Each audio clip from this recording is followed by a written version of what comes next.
She whopped the tar out of him. Well, it ain't fitting. Girl running around as wild as a cougar, wrestling, fighting, and hunting. She ought to be doing woman's work. Helping me with the steel. Yeah, real? I'll speak to her. Oh, that reminds me. Better go down and stomp out the fire under that mess. Hold on now, Granny. You ain't gonna stomp out no fire like that, are you? Huh? Oh, of course not. Don't want to burn my shoes. Paul? Granny! Somebody open the door! Howdy, Paul. What you got there? Stranger? Where'd you get him? I beat him with a rock. For? He was skulking around down by the slough. Figured he might be a revenuer. He ain't no revenuer. Then can I keep him? Of course not. Well, I caught him. Don't matter. Well, he won't be no trouble. I could keep him out in the smokehouse. Ellie Mae, you can't keep people like they were dogs and cats. Ooh, ooh, ooh, ow, ooh, that hurts.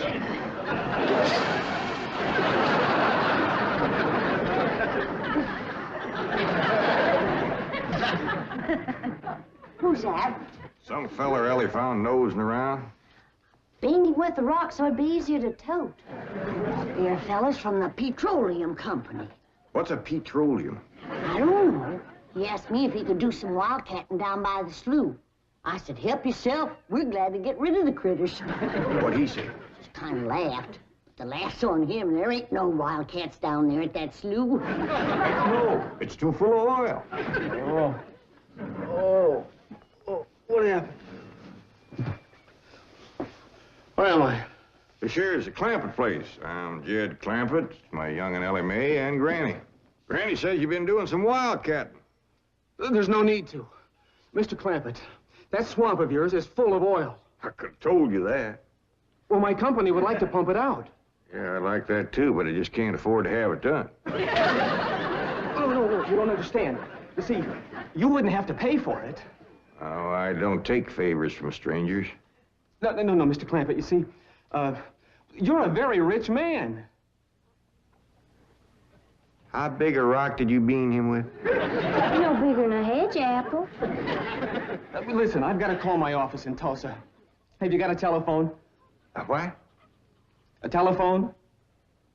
Or maybe one of your neighbors has one. It's well, down in this country, it's probably a box attached to the wall. And, you talk into it, and they can hear you in Tulsa. Maybe you better sit down for a spell. Oh, I haven't time. Listen, where's the nearest airfield? Airfield?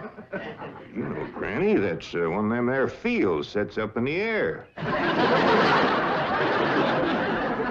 Oh, never mind. I'll find it myself. Listen, now don't you sell that swamp till you hear from me. I'm flying to Tulsa. Now he thinks he's got wings.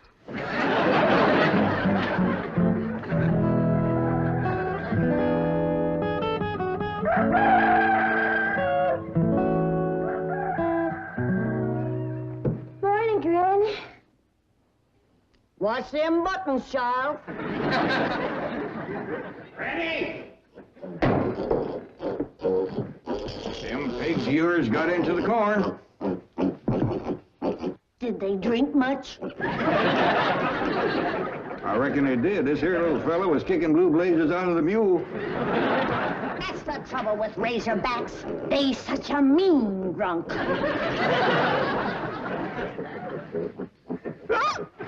Yeah, this wouldn't happen if you'd stay in the house where you belong.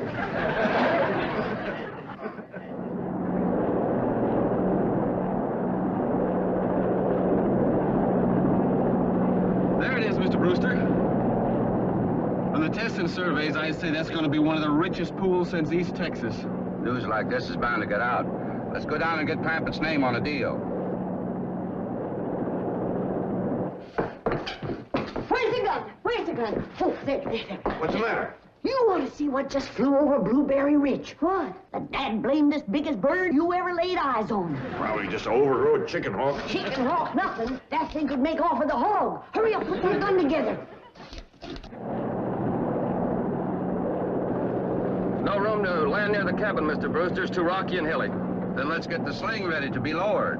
Well, Mr. Brewster, that might be dangerous. Hang the danger. We're going to be the first oil company down there if it kills you. Me? Don't worry. If it's safe, I'll follow you. Granny, I see it. There it is. Land of mercy, look at that. What you doing, Granny? That thing's only got one claw, but danged if it ain't grabbed up a man. Hurry, Pa, it's my stranger. Where is it? Just flew over the house. I'll get it on t'other side.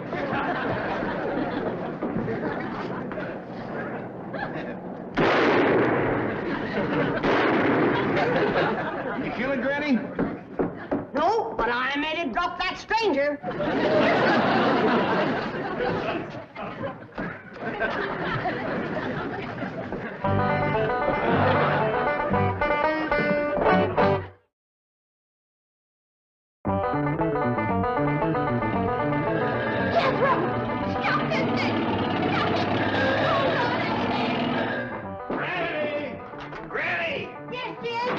Granny, grab a hold of something and hang on. Cousin Pearl and that overgrown son of hers is headed right for the cabin of that old truck. Heaven protect us.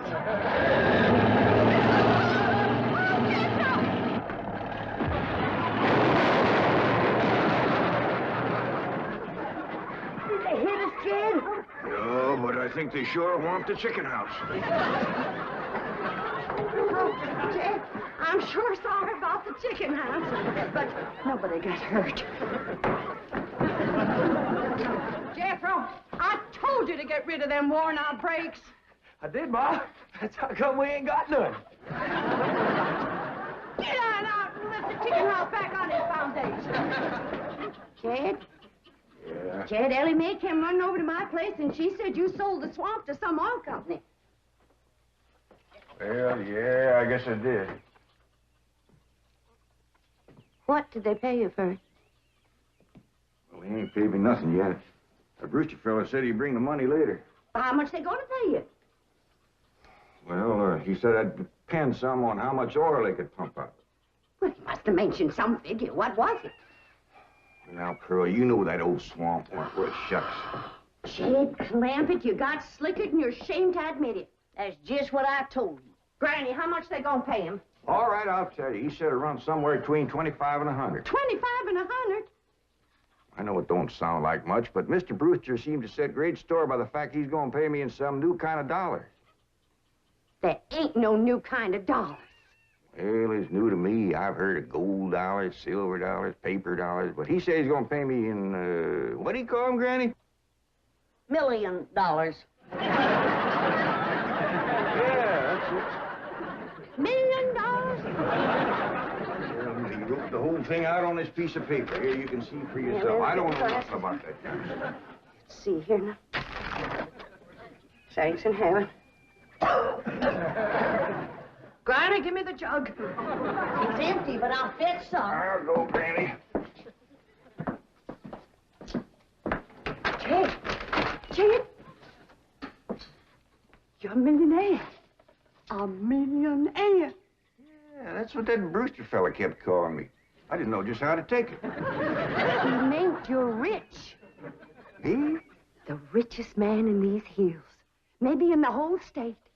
Oh, Jed, you can have anything you want. Do anything you want. Go any place you want. Yeah, that's another thing he kept saying. He said he reckoned I'd be moving away from here soon. What do you think, Pearl? You think I ought to move? Jed, how can you even ask? Look around you. You're 8 miles from your nearest neighbor. You're overrun with skunks, possums, coyotes, bobcats. You use kerosene lamps for light. You cook on a wood stove, summer and winter. You're drinking homemade moonshine, washing with homemade lye soap. And your bathroom is 50 feet from the house, and you ask, should you move? Yeah, I reckon you're right. Man, be a dang fool to leave all this.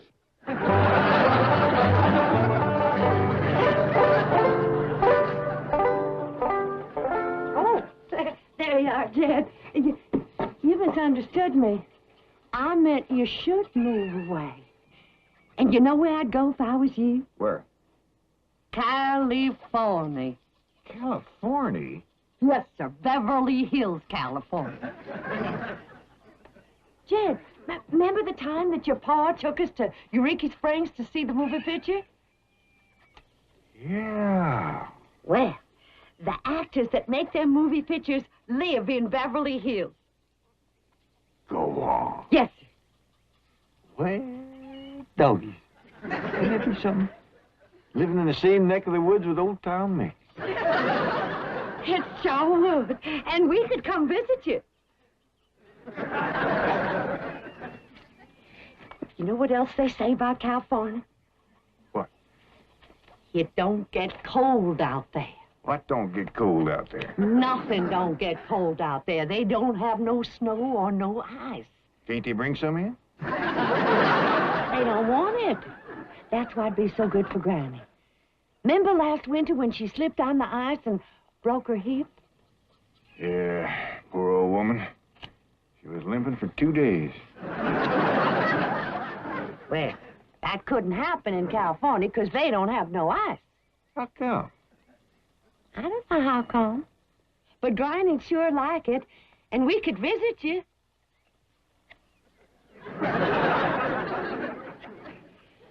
You know what else they say about California? Maybe Jethro'd know how come there's no ice. He's going to school. We could ask him. Jethro! Yeah, Ma. Come on over here. Speaking of school, Ellie Mae could get herself a fine education out there in Beverly Hills. Yeah, Ma. Your rich uncle's got a question he'd like to ask you. What rich uncle, Ma? Your rich uncle, Jade. Jethro, how come there's no ice in California? Don't look at me. I didn't take it. You big dumb. Well, I didn't, Ma. Oh, get out of here. Well, you always... I didn't mean... I was saying, Jed, folks claim California's got it all beat. Why, things grow twice as big out there. Jethro'd be a whopper, wouldn't he? He could help you move. He's awful handy at lifting and toting, and he could drive you out in my truck. I tell you what, Pearl. I'm going to have to study on this. When that Brewster fella comes back, I'll ask him what he thinks. Well, your cousin is right about that, Mr. Clampett. Beverly Hills is a choice residential area, and lots of millionaires do settle there. Folks like me, huh? Well, millionaires. And movie stars, too. Oh, yes, yes. Is Tom Mix there? No, I'm afraid Mr. Mix is dead. Oh? Oh, yeah. What's the matter with me? Remember, Pearl, he got shot at the end of that picture. Well, there are plenty other movie stars, and that's where Jed wants to live. Ain't it, Jed? I do like the notion of living in the hills. Never could stand flat country. Mr. Clampett, I think it only fair. That is, well, I think you may have a wrong idea about Beverly Hills. Is that where you live? No, my home is in Tulsa. Well, say, maybe you could get us a place there in your neighborhood. Mr. Clampett, let's not beat around the bush. You will love Beverly Hills. Then that's it. Can you steer Jed onto a good place? No, I can get the bank out there to handle it for him. He'd like a nice big place with plenty of room for his kinfolk to visit him. I would like a nice, roomy place if I could afford it. Oh, Mr. Clampett, with your money, you can afford the Taj Mahal. Okay, I'll take it. Well, no, you see, I was just making a little joke. Oh, well, go right ahead. Well, you see, the Taj Mahal is in India.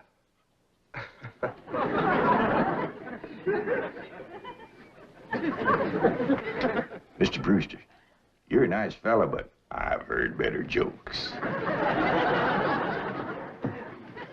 Is the foreigner staying to supper? I'm ashamed to say I ain't asked him. How about it? Oh, I don't think so. Oh, no trouble. What you cooking tonight, Granny? Mustard greens and possum innards. Mm-hmm. Did you hear that, Mr. Brewster? Very clearly. Want to change your mind? Not this time. Well, if you should happen to come back tomorrow, we'll be having leftovers. That's the thing about possum innards. He's just as good the second day.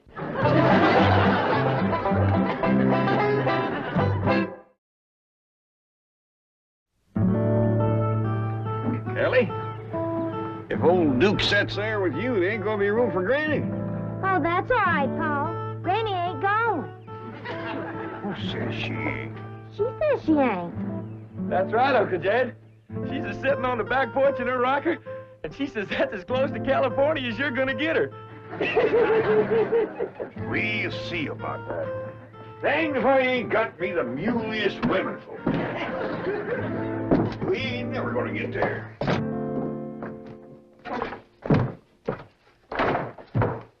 Now, what's all this nonsense about you ain't going to California?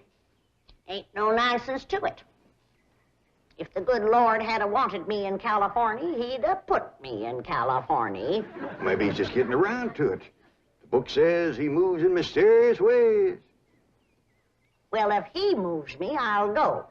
But you and Big Jethro ain't a budging me. Granny, this here Beverly Hills sounds like the kind of place you'd like.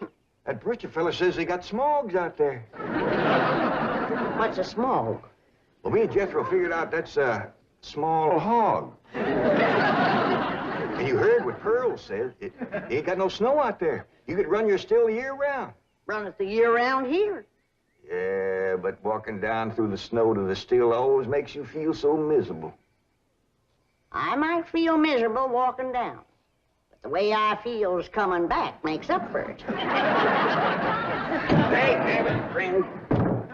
We've been planning and talking about this trip for days. You never said you wouldn't go. Never said I wouldn't either. But that Brewster feller has bought us a house in them Beverly Hills. He sent our $25 million to the bank out there. Well, you just chase on out after it. I'm staying right here. And I ain't afeared neither. Granny, I ain't leaving you here alone. And I ain't a budging out of this rocker.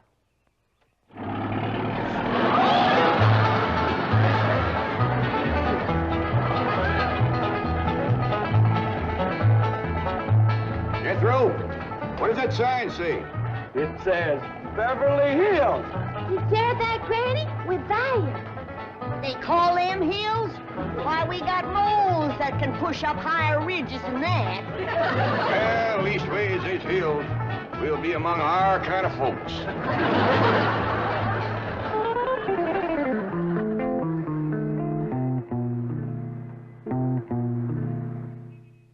This deposit of $25 million to the account of J.D. Clampett.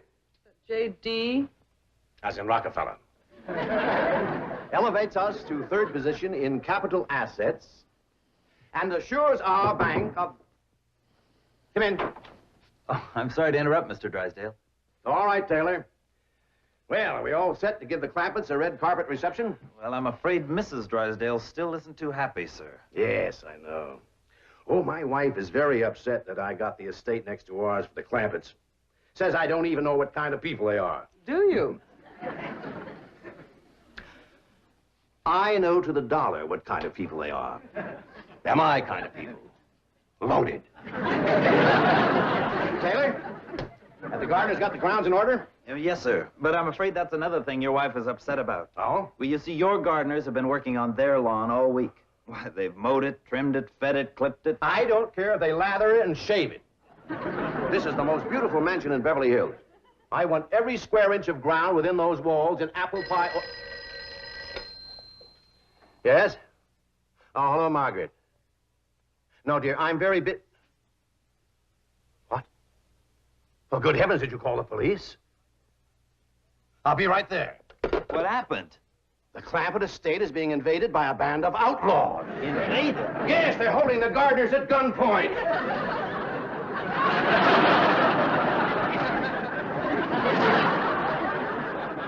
Sure is lucky we come along when we did. That's the truth. The way they were slipping through that gate, another 5 minutes and that whole darn prison would have been empty. Jethro, you sure that's a prison? Yeah, Uncle Jed. I seen pictures. Only thing is, how come there ain't no guards on them walls? Probably done them in with them knives and things. These killers if I ever did see any. Fine neighborhood we's moving into. You hear that? Hot diggity, there's bobcats in these hills. Them sirens! Somebody's calling the law. I reckon they's gonna be mighty grateful for what we done. Folks out here has got a strange way of showing they're grateful. You've locked up one of the richest men in the country. Mr. Clampett, I don't know how to apologize. I'm deeply humiliated. What have you cutthroats done with J.D. Clampett? I'm Jed Clampett, and I'd appreciate it if you let go of my Sunday shirt. You're J.D. Clampett, the oil millionaire? Yep, this here's my nephew, Jethro. Howdy. Quickly, man, unlock this cell. Mr. Clampett, on behalf of the entire city of Beverly Hills, I extend our deep and humble apologies for this unfortunate and embarrassing incident. Oh, I'm Milburn Drysdale, president of the Commerce Bank of Beverly Hills. My car is waiting to take you and your family to your new home. We want you to know how happy we are to have you, your handsome nephew, your loving with $25 million in my bank, should live in a manner that... Come in, this is your home.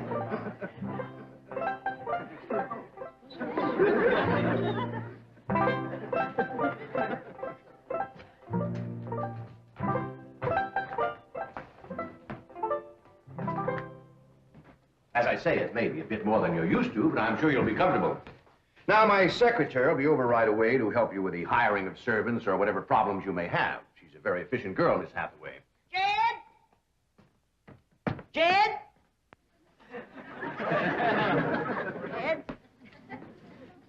You and Jethro fetching my stove so I can get some victuals to cooking? Oh, you have a beautiful stove. Thank you. Fetch it in, Jed. You scare up some wood, Ellie. No, I mean you have a stove already installed in the kitchen. Where's that? I'll show you. Excuse us. Ellie, you go with Granny. She'll still need you to fetch some wood. Sure, Pop. Uncle Jed, guess what? There's a whole nother house up here. Jethro, come down from there.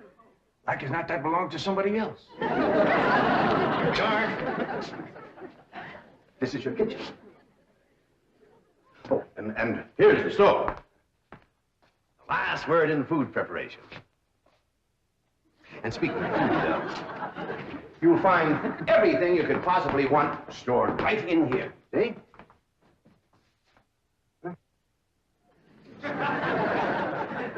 Well, I'll leave you ladies to your culinary delights. Au revoir. Bon appetit. Talks gibberish. You seem to set a great deal of store in this here stove, Granny. Well, we'll see.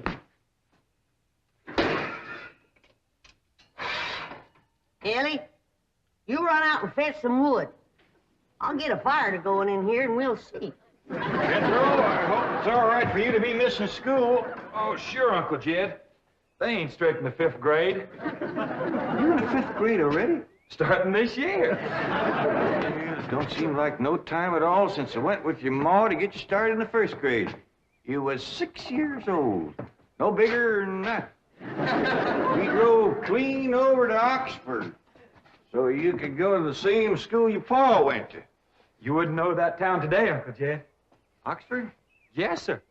Well, that town has growed and spread out and built up and just kept getting bigger and bigger. Where today, why, I bet you there must be at least 3 or 4 dozen people living there. A place like that's all right to visit, but I wouldn't want to live there. be of any assistance? No, thank you, Mr. Drysdale. We were just talking about Jethro here getting back to school. Oh, well, we have some excellent educational facilities out here, Mr. Clampett. Where do you go to school, Jethro? Oxford. Oxford. Yeah, you see, Jethro's ma, that's my cousin Pearl. She married an Oxford man, so naturally Jethro, he goes to school there, too. I'm the champion crawdad eater. At Oxford? Jethro put away 3 buckets of crawdads. 4. And he's learned to cipher and everything. Cipher some for Mr. Drysdale. 1 and 1's 2. 2 and 2's 4. 4 and 4's 8. I have to take off my shoes to get any further than that. Never mind. I'm sure we're thinking of 2 different Oxfords. You see, there's one that's very, very famous and very old. That's where Jethro goes to school. Been there since pioneer days. That's how come it got its name. It's where the oxen used to ford the river. So folks took to calling it Oxen Ford, and later on it got shortened to Oxford. Yes, I see. Well, I'll be running. Oh, by the way, here are your keys. My secretary should be over very soon. Well, thank you very much, Mr. Drysdale, for everything you've been doing for us. Oh, it's my pleasure, Mr. Clampett. You see, I'm not only your banker, I'm your next-door neighbor. Well, say, now ain't that nice? Well, now, why don't you bring your missus over tonight for supper, and I'll have Granny womp up a mess of grits and hog jowl. Well, you see, right now my wife is in Boston. Well, that's too bad. When'll she be back? Not too soon, fortunately. I'll see you later. Hmm? Well, thank you, Mr. Drysdale. So long.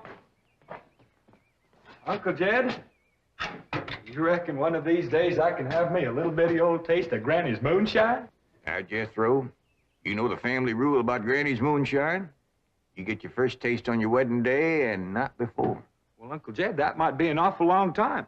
I ain't even got me no sweetheart. How come? Well, back home, every time I get me a girl, one of them there big fellas would take her right away from me. Maybe out here in Beverly Hills. Paul, could I please have the axe? I gotta split some wood for Granny. Fetch it, Jethro. Ain't this place got a wood pile? Not that I can find. But I found a whole row of black old dead tree trunks, pretty near as high as this house. Are they kind of big for you to tackle? Well, shucks, no, Paul. They're only this big around, and all trimmed and topped and strung together with the black rope, so as no matter which one you cut, the others keep it from falling. Somebody had a right smart idea there. Just the same, I think I'd rather have Jethro do the cutting. Oh, Paul, let me. Cutting trees and chopping logs ain't no work for a girl. I'm just as strong as Jethro. You ain't neither. I am so. You ain't neither. I am so, too. You want to wrestle. Darn too. Now, here. That ain't no fair fight. Somebody's gonna get hurt. Now, yeah, you see, you're getting too rough.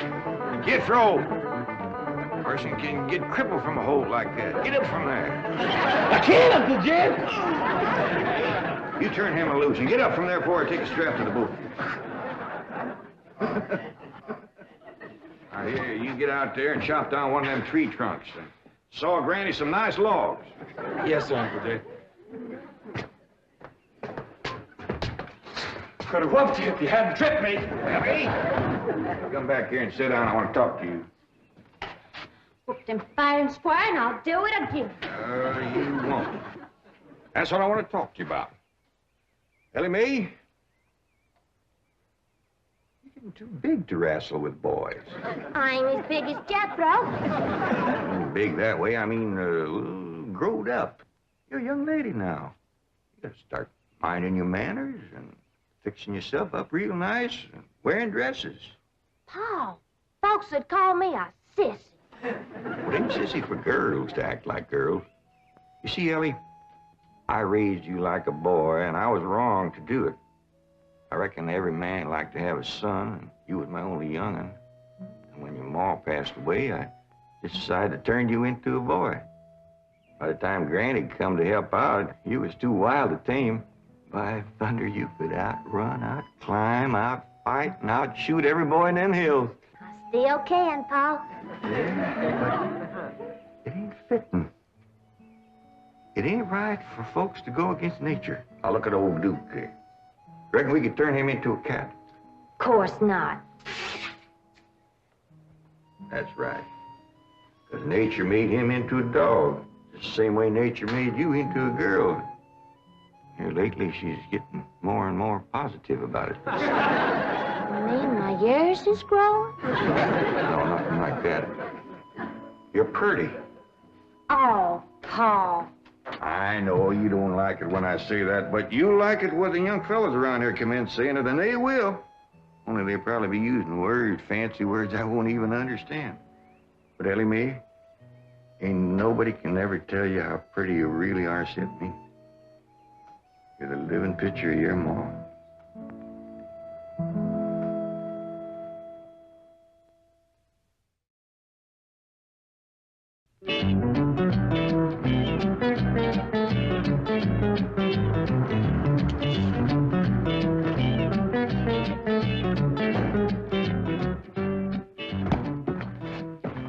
You still here? I thought you were going up to the Clampett estate. I didn't think it prudent for us both to be absent simultaneously. In the event of crises... The only crises you have to worry about right now is keeping Mr. J.D. Clampett happy. Now get up there. Tell me, how did you like the flamingos? What flamingos? I thought pink flamingos around the swimming pool would add a rather elegant touch. Mr. Clampett is not a man educated to elegance. That will take time. Right now, there are more pressing problems. Of course, getting settled, the servant problem. Well, whatever they are, just get up there and solve them.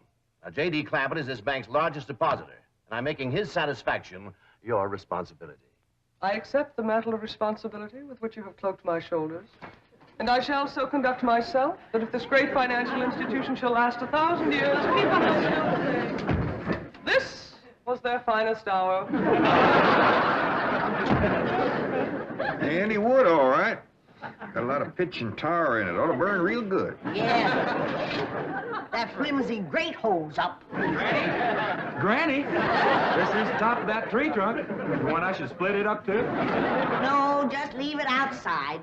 Yes, sir. This place ain't even got a wood box. Yeah, folks don't need much wood out here. Remember what Pearl said? It don't get cold. Yeah, I remember. It might not get cold in the day, but it sure freezes solid at night. How you know? I'll show you how I know. Every bit of food in this here storage bin is froze harder than a rock. Yes.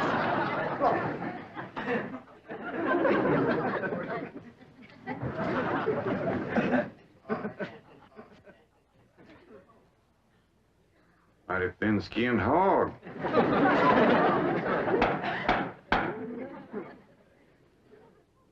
But I'll be doggone. Take me 2 days to thaw out that ham before I can ever cook it.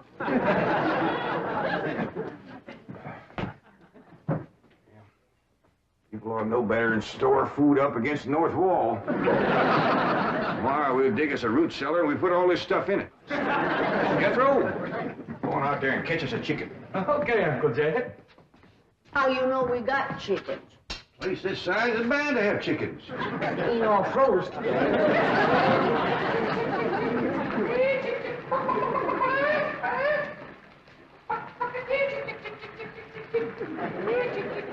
Chick, chick, chick, chick, chick, chick, chick.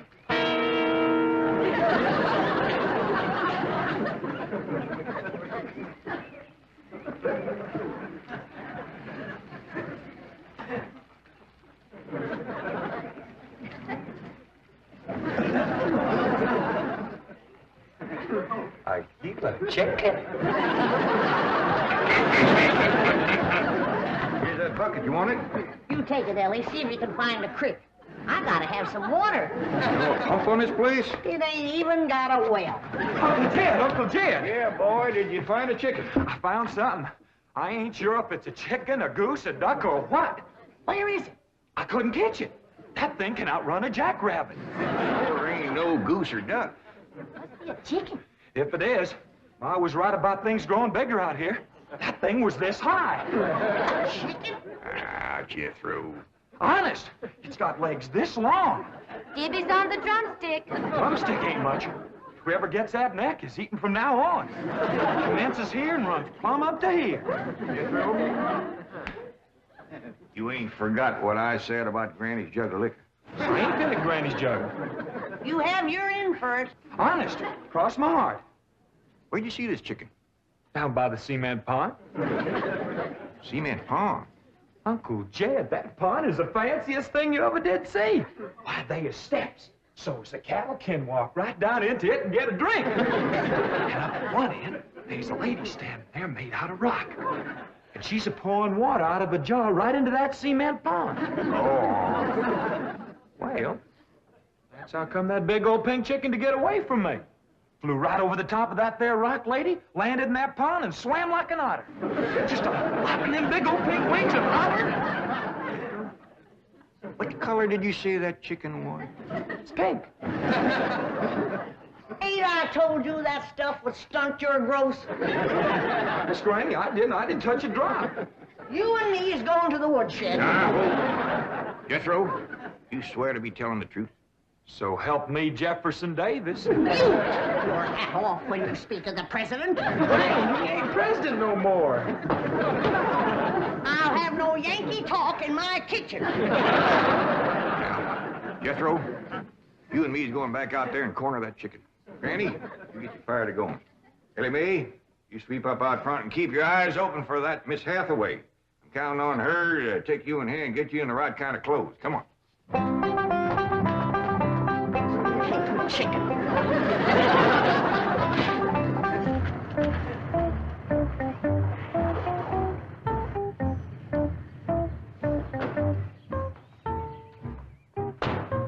You there, young man. I ain't a young man, but I sure do thank you for thinking so. Good heavens, you're a girl. Yeah. I'm Jane Hathaway, executive secretary to Mr. Drysdale. And you, I take it, are a domestic of some sort? Cleaning girl, housemaid? Just what are your duties with Mr. Clampett? Well, he sent me out here to sweep up, but he said you'd take me in hand and get me in the right kind of clothes and everything. Indeed, I shall. We have a complete servant's wardrobe from chef to chauffeur. Come with me. What in the name of Thomas Chippendale is this? Has Mr. Clampett seen this disgraceful and unsightly mound of debris? Oh, yes, ma'am. This is all his. Oh, what charming antiques. Just like you said, Jethro, a rock lady pouring water into a cement pond. Yes, sir. And over there's where I seen that great big pink chicken. Only thing is, it don't sound like a chicken. It makes a kind of hollering noise.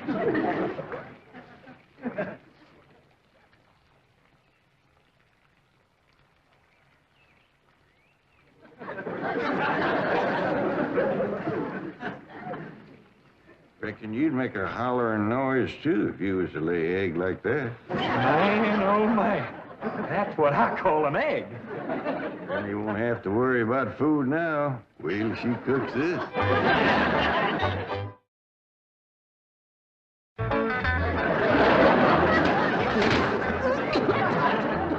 That blame city stove don't draw worth nothing. Hey, Granny, look at this egg. What's all the smoke? Stove don't work. Probably just a stuffed-up flue. Ain't got a flue, ain't even got a stovepipe. Well, I'll get the shovel and a hoe and rake it out of there. Do you keep this egg?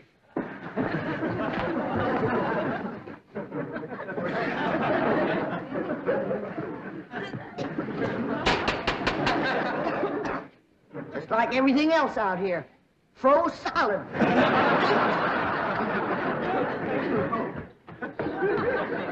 Really, my dear, you look quite charming. Well, I feel like a dead blamed fool.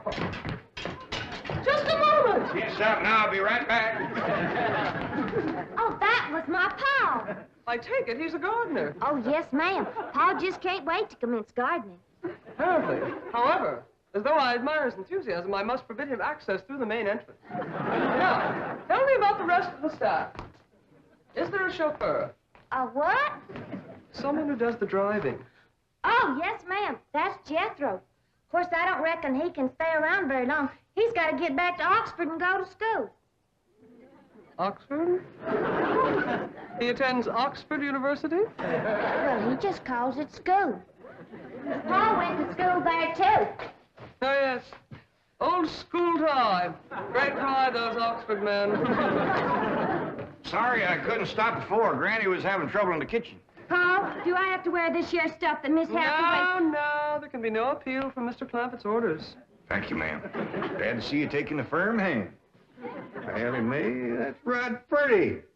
Makes you look taller. She's got me walking on pegs. Well, run in and show Granny. And get rid of those old clothes, dear. Granny, I presume, is the cook. Yes, ma'am, but she ain't too happy about it right now. I shall deal with her directly. Now, let's see. Maid, gardener, cook, chauffeur. Oh, I understand Jethro is an Oxford man. You bet he is. I'm quite anxious to meet him. Don't blame you. Fine-looking young feller. Single, too. And he's on the lookout for a girl. I am only interested in the intellectual rapport which I would naturally have with an Oxford man. I presume you went to Eton as a boy. If I know Jethro, he went to Eton the minute he was born. Yes, of course. I suppose his father matriculated him. I kind of think maybe it was his ma. Oh, well, no matter. At any rate, he's an Eton man. That he is. Matter of fact, Jethro won the Eton championship. How marvelous. What was he champion of? Eton. Yes, I know, but what was it? Cricket? Oh, no, it was crawdad. I don't think even Jethro'd eat crickets. I was referring to the game of... Jed, where's the axe? I'll bet you, Granny. You talk to Miss Hathaway. And just why does Cook need an axe? I've hit this with everything I could lay a hand to. I even whopped it with an iron skillet. You are supposed to hit it with a croquet mallet. All right, where is it? I don't think I'll tell you. There is a time for work and a time for play. Now then, what are we cooking for Mr. Clampett? Well, I don't know what you're cooking him, but if he wants any victuals from me, somebody better shoot a possum. Possum? You got a better idea? But of course, a nice big fluffy souffle. All right. You shoot it and you skin it. You don't even know what a souffle is. What kind of a cook are you? I'm a cook with a stove that don't draw, food that's froze solid, chickens that can't be caught, eggs that can't be broke, and a smart alecky city woman telling me my business. That's what kind of a cook I am. Mind your tongue, little woman. I can have your job. You sure can, and the sooner the better. Jethro's coming, and just wait till you see what he's got. Thank heaven. Now I can have an intelligent conversation. Look, Granny, I got that big chicken. I hope it ain't as tough as its age. That is a flamingo. Oh, no, ma'am. That's my nephew, Jethro. Jethro, say hello to Miss Hathaway. Howdy, ma'am. That's the big dangest chicken you ever did see. You go to school at Oxford? Yes, ma'am. I'm in the 5th grade. Stop bragging and wring that chicken's neck. Ellie Mae! No, stop, you barbarians. Don't harm one feather of that beautiful bird. I've taken just about as much as I'm going to take from you. Yeah, Granny. Ellie, you get the fire going under the big kettle outdoors. Young lady, where is your maid's uniform? I ain't going to work. Oh, yes, you are. No, I ain't. Oh, yes, you are, if I must subdue you forcefully. I wouldn't try that. Tried to tell you. I'll set on her, Ellie. You get the fire to go. Now, here, Granny. Come on, let her up. Get off of it. You are discharged. All of you. Sacked. Fired. Napoleon Bonaparte planned campaigns with the light of that chandelier. Talleyrand used it. Wellington, Disraeli, Bismarck, Wilson. Mr. Drysdale, we're just plain folk. We don't mind a few things being secondhand. Getting back to my cousin Pearl, she's looking after the old home place for me. You ain't never seen my family home, have you? No, I haven't, Mr. Clampett. It's a dandy. Yes, those southern mansions are beautiful. I suppose it has the large white pillars. It did, but we bring them along and put them on the beds out here. No, you see, I was referring to wooden pillars. Oh, I ain't never slept on one of them. We had everything first class back home. Sure hope Pearl's taking good care of that place.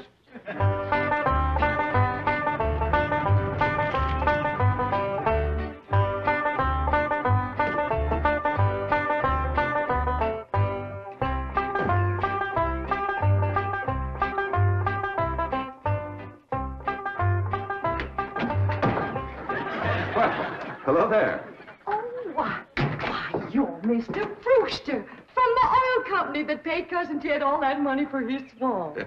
25 million to be exact. You ain't here to back out, are you? No, indeed. Your cousin's money is safe in the bank in California. I just thought you'd like to know that I heard from the bank and your family arrived in Beverly Hills safe and sound. Oh, that is good news. My son Jethro drove him out, you know. Yes, I know he did. Oh, I have something here from the bank. I think you'll enjoy it. For me? They told me at your house I'd find you here. Yeah, well, I promised Cousin Jed I'd keep an eye on the old home place for him. It's a long trip from my house, but I'm glad to do it for Jed. That's nice of you. Yeah, well, you know, can I help you look for that money? What is the money? It's pictures of the estate that Mr. Drysdale, the president of the bank, purchased for him in Beverly Hills. Oh. This is now the Jed Clampett estate. Land to mercy, look at that. Why, it's bigger than the state capitol. Quite a change from this place, all right. What in the world is that? Oh, that's the swimming pool. Swimming pool? Yes, quite ornate. Oh, my son Jethro's gonna like that.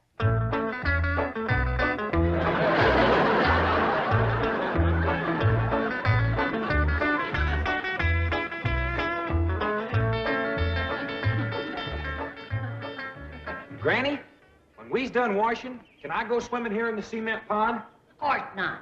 I don't allow nobody splash around in my wash water. Ain't there no place else you can wash? The cement pond's the only water we got. Place ain't got a well, it ain't got a creek.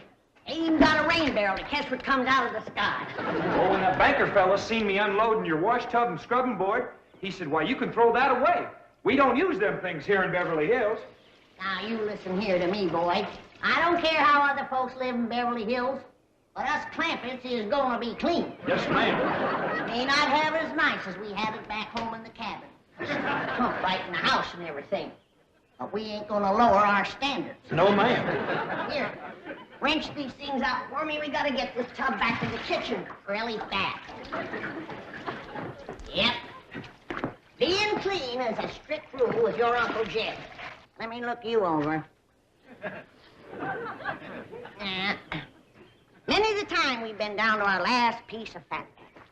I'd say, shall I cook it to eat it, or shall I render it down for soap? He'd say no, render it down for soap, Granny. The Lord will feed us poor folks, but we gotta do our own washing. But Uncle Jed ain't poor now, Granny. He got $25 million. How long do you think that's gonna last if we go throwing it away on store-bought soap? Waste not, want not. Now, here's a view of the entrance hall. My stars and garters. Why, it's a palace. Whoever would have thought that my cousin Jed would be living in an estate like this? Well, the credit is yours. You're the one who talked him into moving. Oh, well, I put the notion in his head, but it was really kind of Allie Mae when. Yes, his daughter will have a wonderful life as a Beverly Hills debutante. Can't you just see that beautiful girl descending this magnificent stairway? I sure can.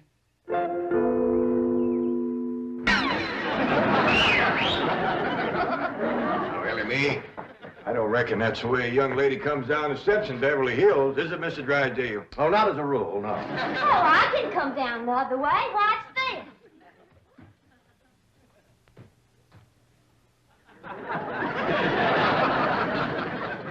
How's that?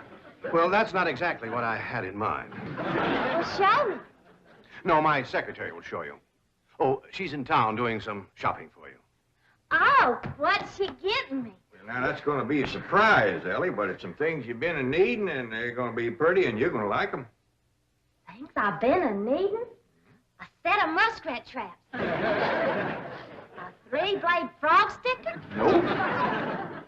A ready-made slingshot. Now, Ellie, you way off the track. Now, you wait till Miss Hathaway gets here, and you'll see. Yes. Well, I'll be pushing along to the bank.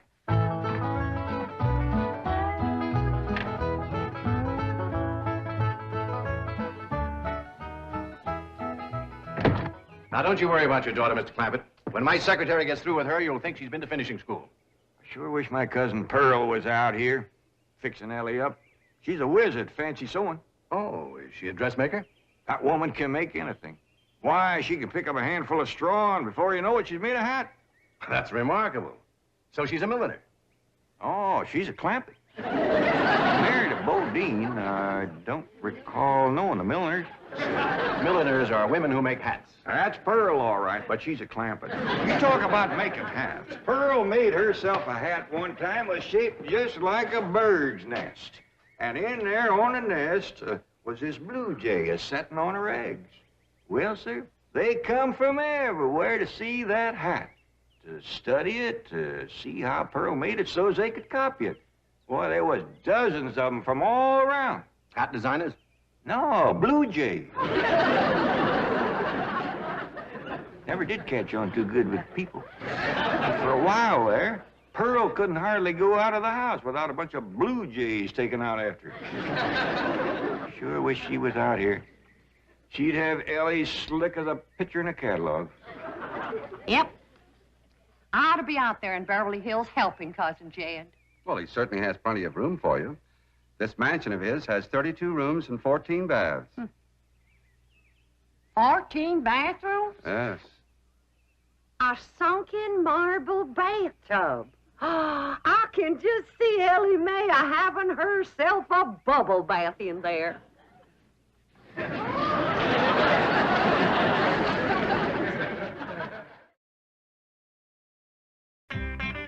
I tell you, Mr. Brewster, the more I see of these pictures, the more I want to get out there and help Cousin Jed.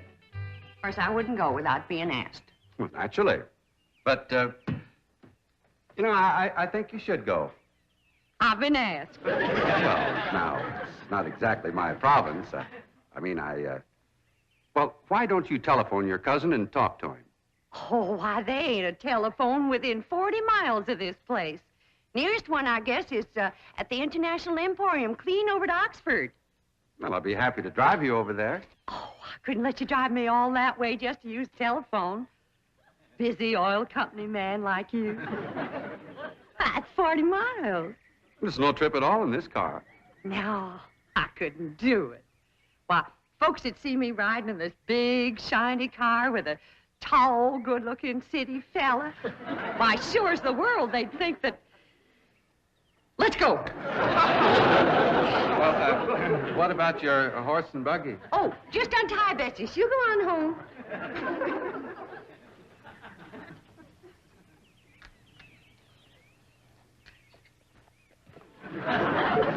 Well, Bessie's headed for home, all right. Mrs. Bodine, how long has your buggy been hitched there? An hour, why?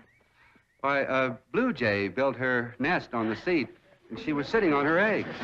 Oh, shoot. I wanted to wear that.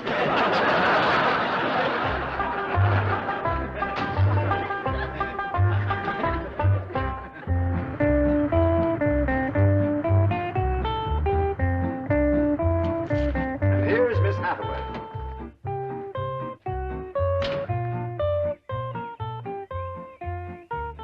Mon capitaine, je suis l'état. Fine. Ready for Ellie Mae? Gentlemen, aided and abetted by the gossamer garments, exotic lotions, and other feminine appurtenances within these cartons, I am ready to assume the role of Pygmalion and transform that barefoot Galatea into a striking and sophisticated paragon of Beverly Hills literature. That's yes the hard way. Well, duty calls. I leave you in capable hands. Goodbye, Mr. Clampett. Thank you, sir. Chief? Well, that sure is neighborly of you, Miss Hathaway. You reckon you can handle Ellie Mae? Uncle Jed, Granny says... Oh, howdy, Miss Hathaway. Oh, bonjour, Jethro. Here are them things in for Miss Hathaway, Jethro. I think she kind of likes you, boy. She does? Well, I can't take them into the house. That's what I come out here to tell you. Granny says that all the men folks got to stay out of the house while Ella Mae's taking her bath. Oh. But isn't Ellie Mae bathing in the privacy of her own bedroom suite? Hear what she called you? Sweet. What's the matter with him? Why doesn't he answer? Hey, he's just a little shy, I reckon. Ask him again. Is Ellie Mae in her bedroom suite? No, she ain't. darling. I'll find her myself. Uncle Jed, I got me a girl. You sure have, boy, and a city girl, too.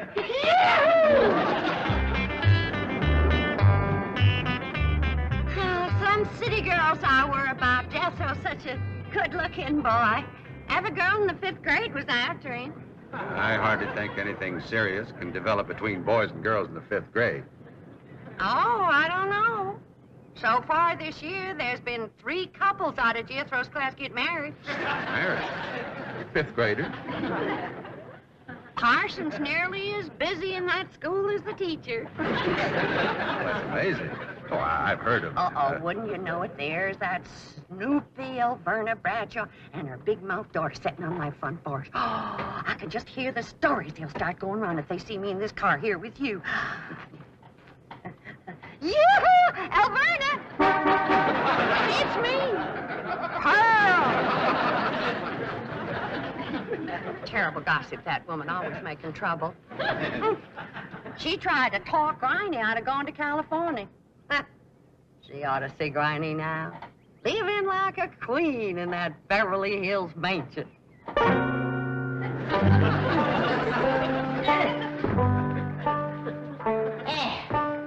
I should have listened to Alverna Bradshaw and stayed home. We had a pump right in the house. Didn't have to tote water a quarter of a mile. Are you ready to get wrenched off, Ellie? Well, not yet, Granny. Should have washed my hair. No. You better wait till I can catch some rainwater. That pond water smells like it's got medicine in it. I wondered why there's no fish in that pond. Yeah, I reckon that water killed them fish. Don't you worry. My lye soap will kill anything that killed them fish. Have you seen... What in the world's going on here? Well, there's a bath going on. That's what's going on. Howdy. But I don't understand. Well, then somebody ought to explain it to you, sissy woman. You see, first you heat some water. Then you put it in a great big tub like this. You put some soap in it, and then you get in it, and you start to wash, and that's what you call a bath. Granny, you don't have to do this sort of thing in Beverly Hills. Don't you listen to her, Ellie. Ain't you ever heard that saying that cleanness is next to godliness? But of course, John Wesley said that. And I bet he didn't live in Beverly Hills. Here, Ellie, dry yourself off with this nice big bath towel. That's my girl. I'll rinse off that old lye soap. Lye soap. Did you say lye soap? That's right. I make it myself. But that will ruin this beautiful girl's delicate skin. I've been washing with it for 72 years. Look at my skin. It's like leather. Yeah. Nice, ain't it? Granny, I hope you will forgive my momentary bewilderment at this primitive form of ablution, but please let me explain. Well, first explain what you just said. Well, Ellie Mae has a beautiful big bathtub upstairs. Upstairs? It was hard enough carrying the water in here. I ain't going to tote no water upstairs. But you don't have to. There's a big, beautiful... Haven't you been upstairs? No. Jed said that probably belonged to somebody else. Ain't that right, Ellie? Yeah. Paul said he heard tell that folks sometimes live one family right on top of another. But that's only in apartment houses. This entire house belongs to you. And each one has his own individual bedroom suite. Come along and let me show you. And also the lovely things I brought from town. Yeah, you go ahead. I'll be up directly. What all did you bring from town? Everything, Ellie. Everything from chapeau to pumps. Pumps! Praise the Lord. Now I won't have to tote water. Get through? Yeah, Uncle Jed? Now, you're going to be keeping company with a girl. Is there any questions you like to ask me? What kind of question? Oh, about girls. How much you know about girls? They softer than boys. Yeah, I reckon. Generally speaking. And they shorter and rounder. Yeah? And the hair's longer and it smells sweet when you snuggles up to 'em. Oh, so you've been doing some snuggling, have you? I done more than that. I reckon you better tell me about it. Who was she? Prettiest girl in the hills. Big Mouth Bradshaw. Old Verna's girl. I hear tell she's kind of fast. Is she ever? Uncle Jed, I was walking past the cabin, and Big Mouth, she calls out the window to me. She says, "Howdy, Jethro." She says, "My ma's just made a big batch of cookies. Come on in and have some." And I says, "Sure your ma won't mind?" And she says, "Ma's gone, and so's Pa. I'm here all alone." Well, Uncle Jed, I was in that house before you could wink an eye. Can't say as I blame you. Well, no sooner was I inside, the Big Mouth, she puts a music record on the phonograph machine and commences to sashaying around, a twisting and a turning. Dancing. Yeah, I reckon so. Anyway, she says, "Put your arms around me, Jethro, and I'll teach you the two-step." What'd you say? I says, "Listen, Big Mouth," I says, "here we are all alone. Your ma and your pa gone, and you think that I'm going to waste my time dancing?" I says, "Not me, sister. Bring on them cookies."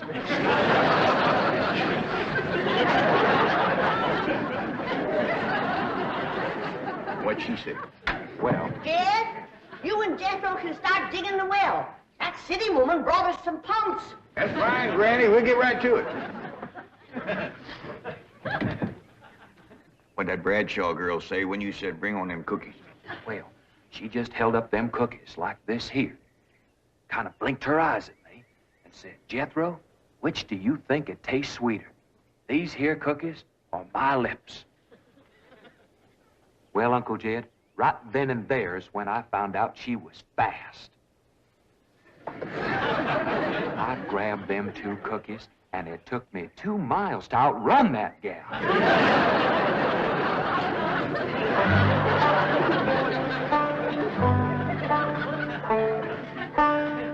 Jethro, on one of these days, you and me's got to have a long talk.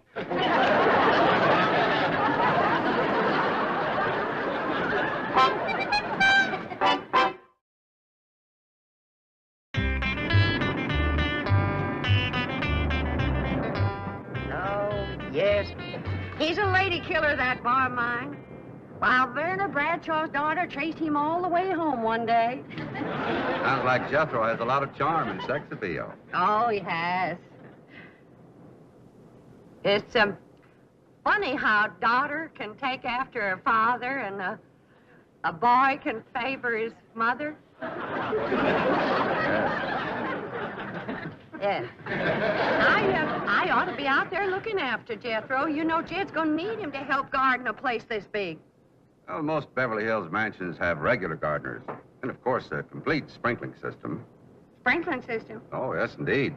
That entire lawn is crisscrossed with underground pipes. Land to mercy.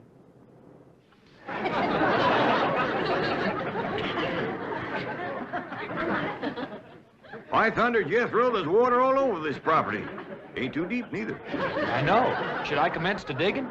Well, now, let's get as close to the house as we can. That way the pump won't have so far to pull. Robin? Jethro?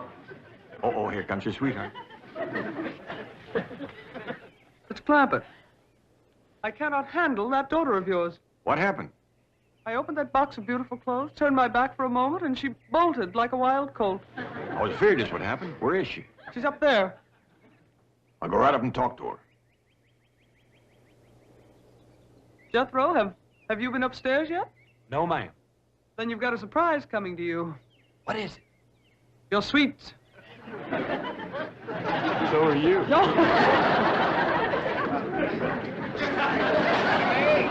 Oh, howdy, Pop. Hey. I'm ashamed of you. Running off from Miss Hathaway. I didn't run away from Miss Hathaway. What'd you climb up here for? To cut a fork for that new store-bought slingshot she brought. Did she bring you a slingshot? Fanciest thing you ever did see. Just a minute, I'll hook it up and you can see for yourself.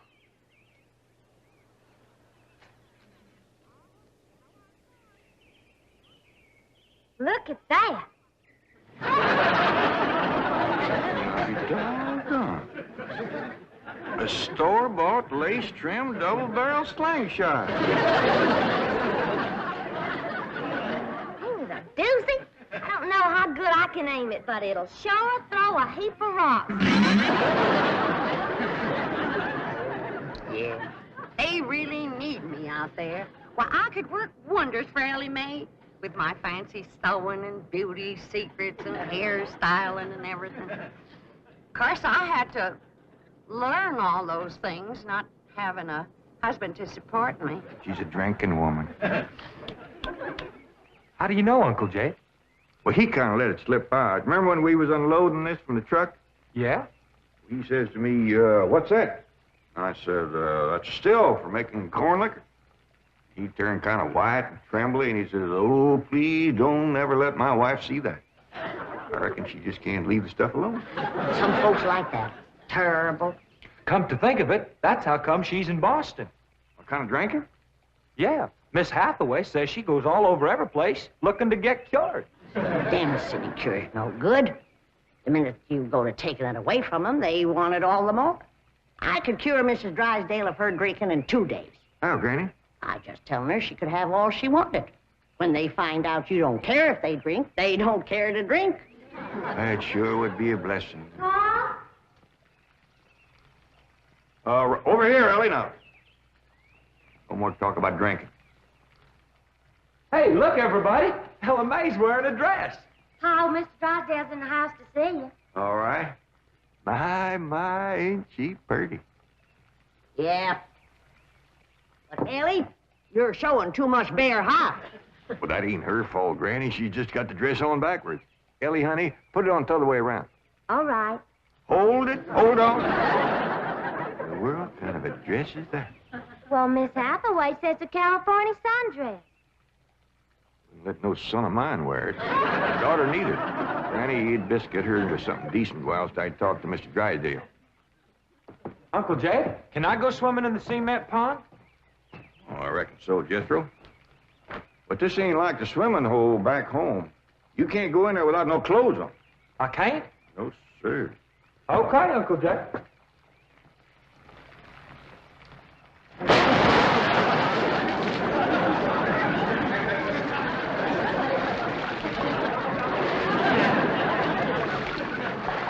Someday I gotta have a long talk with that boy.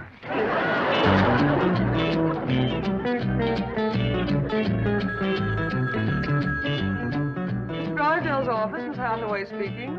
Boston. That must be Mrs. Drysdale. No, don't put her on. She'll only make my life Mrs. Drysdale. How are you? How are things in Boston? Oh, the doctors here are just as silly as the ones in Beverly Hills. They insist there's nothing wrong with me. They've got me so depressed. I just had to call and talk to my darling. Are you taking good care of him? Oh, yes. As a matter of fact, he's stretched out on the sofa right now having his nap. How sweet. Well, the moment he wakens, you take his temperature and give him some of that blue medicine. What? He's waking now? Oh, marvelous. Put him on. Tell him Mumsy wants to hear his sweet voice. Speak to your mumsy. He whined. Oh, he probably has a migraine. Oh, poor Monsieur, my lord. Even made a hypochondriac out of you. Any message for Mr. Drysdale? Who? Oh, Melvin, my husband. Yes, well, is he there? No, he's up at the Clampett estate. Clampett. They bought the place next to yours just about the time you left for Boston. I don't find them listed in the first families. You tell Milburn not to mingle with them socially until I've had a genealogical check run on them. We don't want riffraff living under our very noses. For pain, one swaller. Don't open near fire. I'll be right in, Mr. Drysdale. Thank you, Ellie Mae. Granny, this is quite an array of medicines you have here. Yep, them's all the remedies I made myself. I wish you'd make something to help my wife. She's a terrible hypochondriac. Oh, What's the hypochondriac? Ellie, You run along now. I'll join you directly. There she goes from doctor to doctor to doctor. Well, I reckon the doctor can't help what's ailing her. Of course they can. It's psychosomatic. But she insists on prescriptions. Oh, I wish you could see our bedroom. Bottles all over the place. I plead with her. I hide the stuff. She always finds it or gets more. You think that's a lot of bottles? You should see my wife after a trip to the pharmacy. Why, she's so loaded she can hardly stagger up the stairs. Sit down, Mr. Drysdale. Set yourself. And she has a dog. A perfectly healthy poodle. Now, would you believe that she Don't tell me. laps it up just like she does? Lord, look. You're sure toting a heavy burden. Now, maybe I can help you. Now, if she was to think that every time that she was to... You can just wear that barrel till your clothes get dry.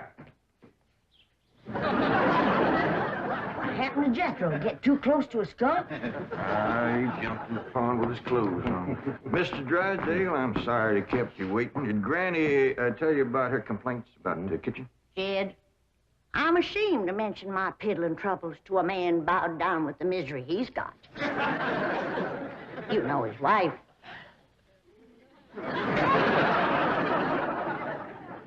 Mr. Drysdale, our hearts go out to you. And we're going to help you, ain't we, Jed? You bet you we are. Man serves a poor purpose in this world if he can't help his neighbor. Oh, you're very kind, but I'll manage. I've been living with it for years. Have a nip, it'll brace you up. Oh, no, thank you. I never touch it. You hear that, Jed? Poor man. He's got all the trouble and none of the fun.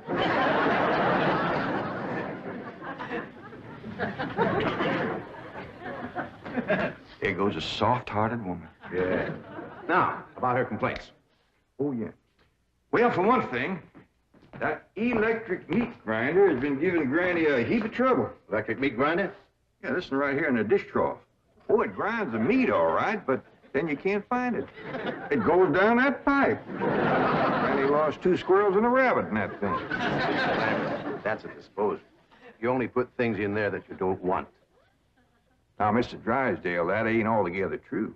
Granny sure one of them squirrels and that rabbit. And another thing, this here sideways pump don't work at all. We must have carried in a barrel of water to prime that thing, but it don't work.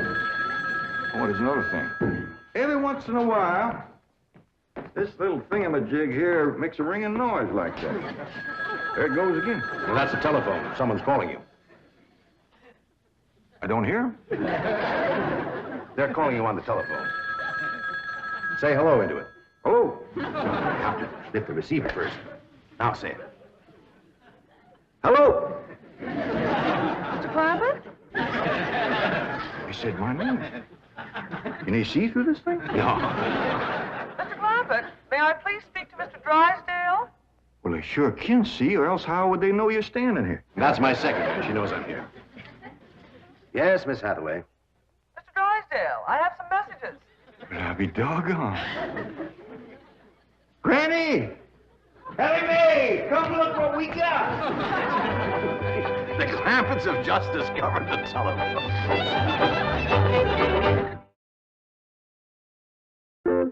Yes, indeed. This is a marvelous invention. With this instrument, you can talk to anyone, any place in the civilized world. Can we talk to my cousin Pearl? Oh, yes, of course. Right now? Yes?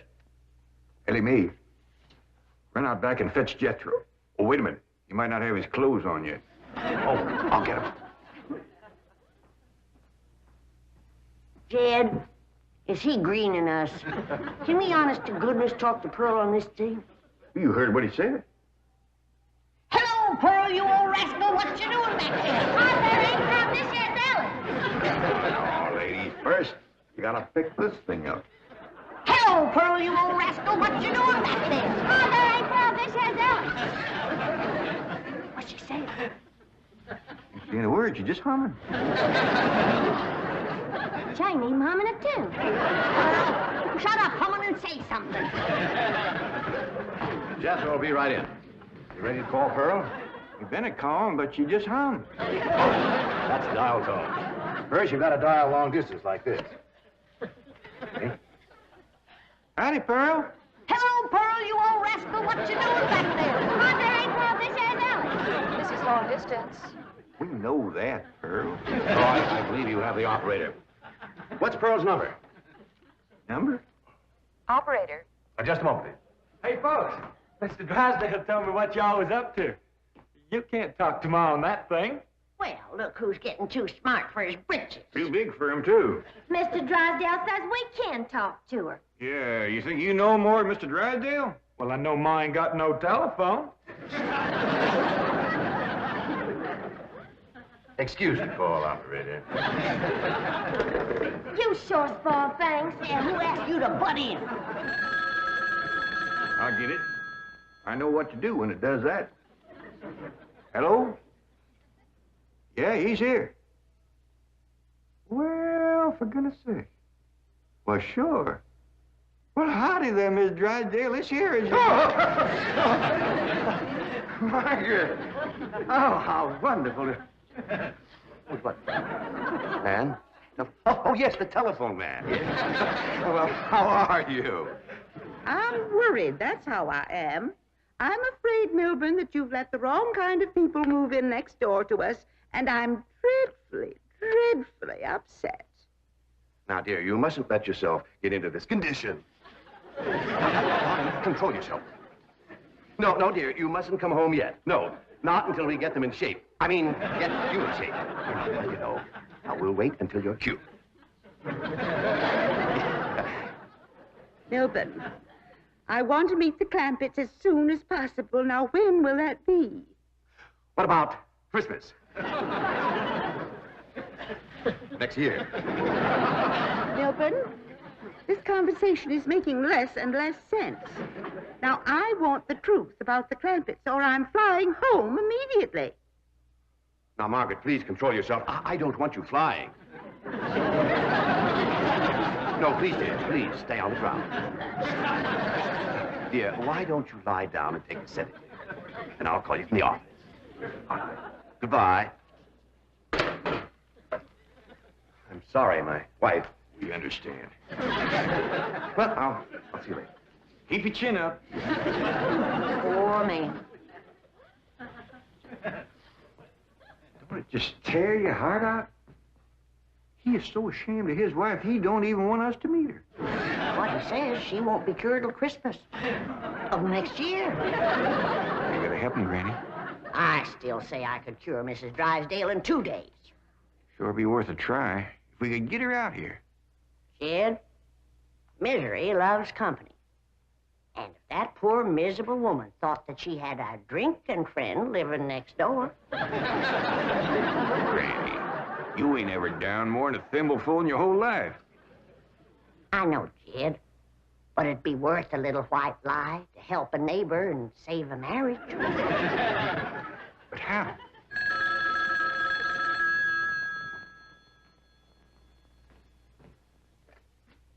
Hello? Yes, ma'am. Ain't that a stroke of luck, Granny? It's Mrs. Drysdale again. Well, no, ma'am, he ain't here, Mrs. Drysdale, but Granny and me'd like to talk to you. We your next-door neighbors, the Clampetts. Listen, honey, I got my still set up not 50 feet from your back door. Now, you come on home, and you and me will get glassy-eyed, falling down crocked. We'll get juiced at eyeballs. How does that sound to you, honey? I don't hear nothing. Me neither.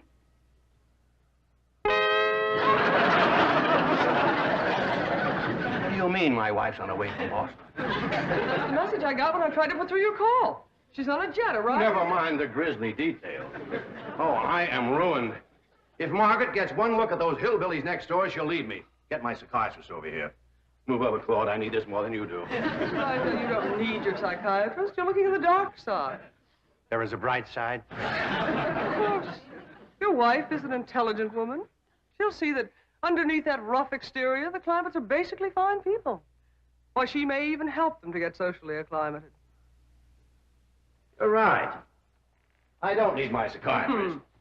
You do. Your wife will take... My wife, through whose aristocratic veins Flows blood the color of bluing, considers anyone whose ancestors did not arrive on the Mayflower immigrants. Well, she does make rather a fetish of the family tree, but... But nothing. I'm stuck. Now, I'm either going to lose my wife or my largest depositor. That's what makes the whole thing so difficult. You know, I like the Clampetts, but I love my wife. Isn't life weird? She's a snob, she's a hypochondriac, she's not young and beautiful, but I love her. And now I do need my psychiatrist. Now, Mr. Drysdale, as we used to say at Vassar, que tu deviens tu clarisset. Courage will light your path. Yes, I know what I have to do. I'll go to the airport.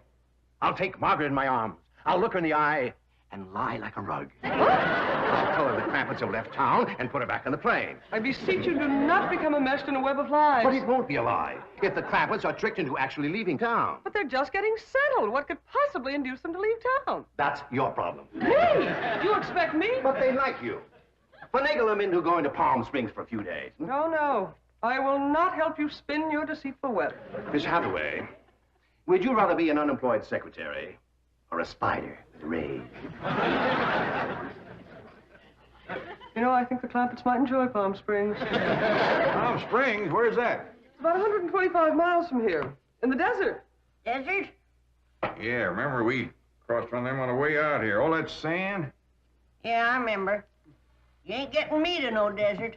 Trees were so far apart, the woodpeckers had to tote lunch. But this is different, Granny. This is a beautiful resort with lots of trees and fine hotels and swimming pools. We got a pond for swimming right there. Ellie's out swimming right now. You didn't jump in with her clothes on, did you? I don't know. Oh, surely not. She promised to wear the lovely swim ensemble I got her.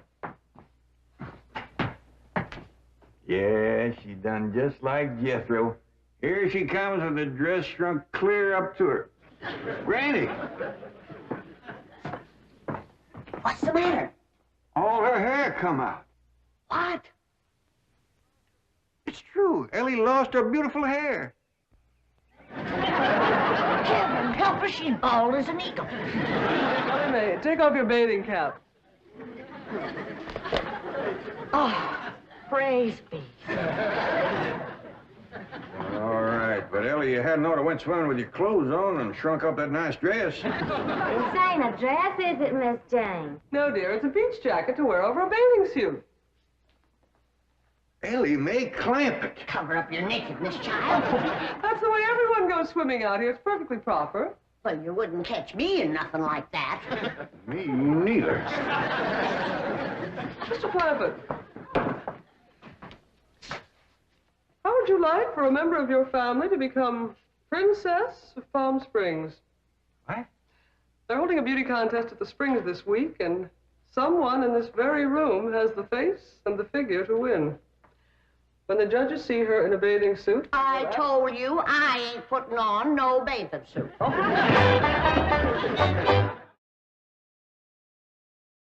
Believe me, Mr. Clampett, this beautiful daughter of yours can win that Palm Springs beauty contest without even trying. Can we go, Pa?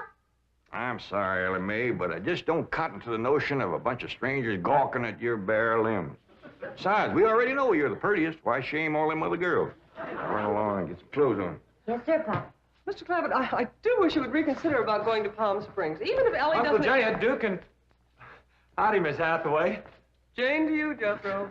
Well, Jane to you, too. Duke and me's all set to go hunting, ain't we, Duke? Jethro, have you ever hunted in the desert? No, ma'am. Oh, it's a fascinating place. You might even see a mirage. If there's one there, old Duke will tree it. He's the best hunting dog there is. Well, I love hunting around Palm Springs. You'll all love Palm Springs. They have wonderful hotels. Have you ever stayed in a beautiful hotel suite? No, I ain't, darling. Granny, let's you and me go and leave these two lovebirds alone. No, wait, please, let me take you all to Palm Springs. I'll tell you what. Why don't you take Jethro and Ellie Mae and me and Granny will stay here? But then Mrs. Drysdale would see. I mean... Is Drysdale coming home? Is that why you was trying to get us out of town so we wouldn't meet her? Yes, that is the reason. I'm so ashamed I could die. Yeah, now, don't go to crying about it. The way I look at it, ain't nobody got a right to be ashamed of nobody else. Good Lord made us all, and if we's good enough for him, we sure ought to be good enough for each other.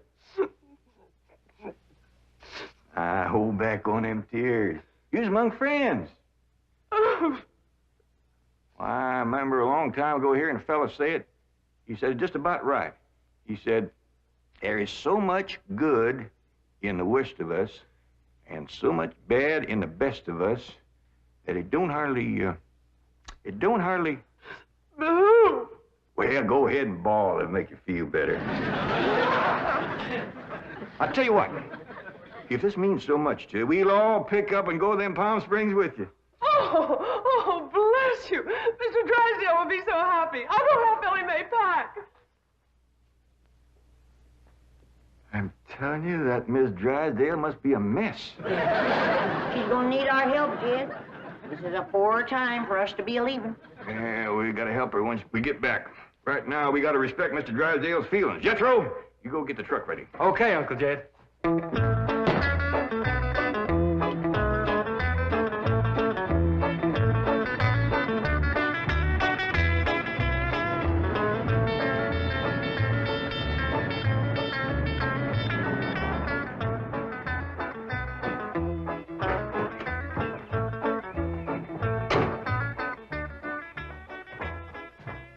There, nobody. The Clampett's gardener shouldn't leave his car parked in the front driveway that way. Oh, you're absolutely right, dear, yes. Well, Margaret, don't you want to stop at home first and freshen up, take some medicine or something? Milburn, I have just flown 3,000 miles to meet the Clampetts, and I intend to meet them right now. Well, Donnie, they're probably out of town. You see, they travel extensively. Oh, they're wonderful people. It'd be a shame if you missed them. But I know how anxious you are to get back to Boston and your doctors. And Sonny. How is Sonny? How's he like Harvard this year? Is it Yale? Princeton? Dartmouth? Let's go ask him. Milburn, what is the matter with you? Milburn, let go. Let go, you hear me? Let go, I say. Let go. Have you gone mad? Let go, you beast. Step aside, lady. I'll shoot it. I know, Paul. That's what I'm going out for, to meet some fellas. Hallelujah. You know, you're gonna find out something I've been saying is the truth. You don't have to dress up in boys' clothes to have fun with boys. I'm gonna keep my promise, Paul. I ain't gonna wear nothing but dresses for 3 whole days. And I'm gonna keep my promise, too. If you don't have just as much fun as you did climbing trees and wrestling, you can go back to wearing your pants and shirt. Goodbye, Paul.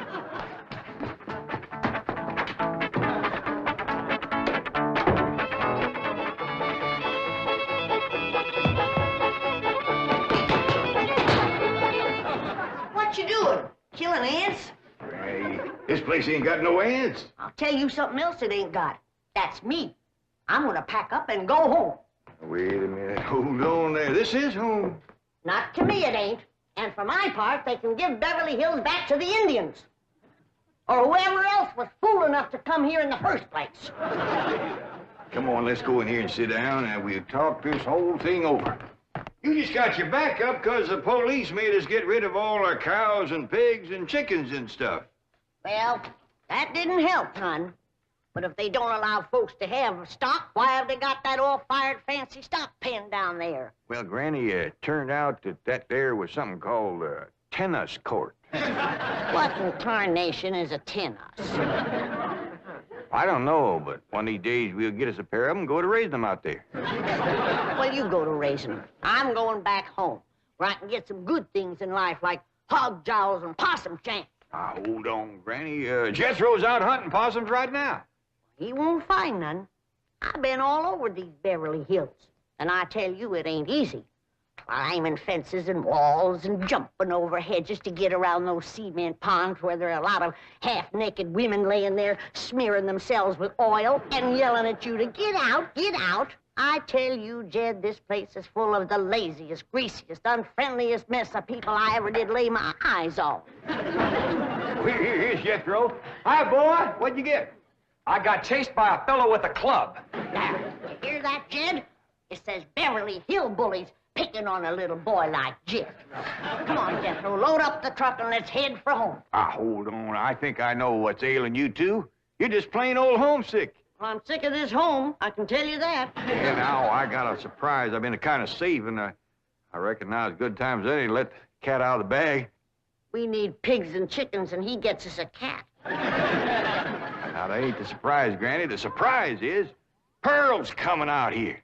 Ma's coming out here? Yeah, and she's bringing your sister Jethrine. Hot diggity dog! Yeah, I wrote her a letter. I said, Pearl, I says, why don't you come out here and bring Jethrine? We got lots of room and plenty to eat, and we sure is a hanker to see you. Oh, boy, I gotta get us some possum now, because if there's one thing Ma and Jethrine likes, it's grits and possum shanks. You don't look particular cheered up, Granny. Jed, you might fool that boy with a story like that, but not me. What do you mean? Since when can you write letters? Granny, now wait a minute. Wait a minute. Granny, I didn't write that letter by hand. Hell, the pencil tricked your toes, did you?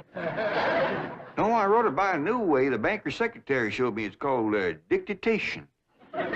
What's dictation? Well, it's wonderful, Granny. You just talk and she writes it down. She sure must write fast. Yeah, with a bad hand, too. She got a bad hand? This one, she calls it her shorthand. I don't care how many letters you dictate, Jed. Pearl ain't a-coming out here. Leastwise, not right now. Well, sure she is, Granny. She's looking to find a husband for Jethrine. I'll tell you who Pearl is looking to get a husband for. Pearl. And I think she's got her cap set for that oil man that bought your swamp. Mr. Brewster? Why, he lives clean over to Tulsa. Yeah, but pumping oil brings him over to your place. And I'll bet you pigs to polecats that when he shows up, Pearl ain't fur behind.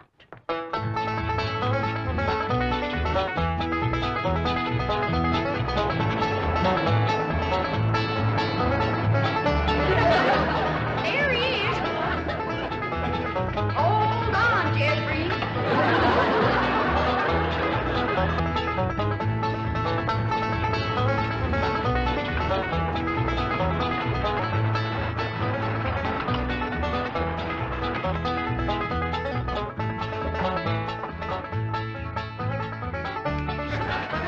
Why, Mr. Brewster of all people, fancy meeting you here. Small world, ain't it? Yes, it certainly is. Oh, this here's my daughter, Jethrine. This is Mr. Brewster, dear. I'm pleased to meet you, young lady. Hi. May I give you a hand, Mrs. Bodine? Oh, thank you. Stay in the buggy, dear. Careful now. There we are. Well, I see you girls are on your way to a Halloween party. What kind of party? Halloween. What's a Halloween? You don't celebrate Halloween here in the hills? Well, I never heard of it. What's it like? Well, it's an occasion where everyone gets dressed up in their most beautiful clothes. Oh, these old things, they're just something I threw together myself. Well, they look like they came from Saks. Well, they didn't. I made them with store-bought yard goods. Didn't I, Jethrine? Yes, sir. What brings you girls here on this beautiful Indian summer day? Following you. we was headed this way anyway. I promised to keep an eye on the old home place for Cousin Jed, remember? Oh, I hope he won't mind that I had a telephone put in the cabin. You see, we're using it as a sort of a field office. Oh, he won't mind. Especially if you would show it to me and I could see for myself that there was no damage done to the cabin. Well, that's quite all right. Come along, huh? Stay in the buggy, dear. Well, perhaps you'd like to stretch your legs. They're long enough now. You know, Jethrine's awful tall for her age. She takes after her father. Her late father, that is. I'm a widow. Yes, I believe you told me. Oh, that's right. That's when you told me you was a widower. Yes. You, still are, I suppose. A widower? No, yes. Stay in the buggy, dear.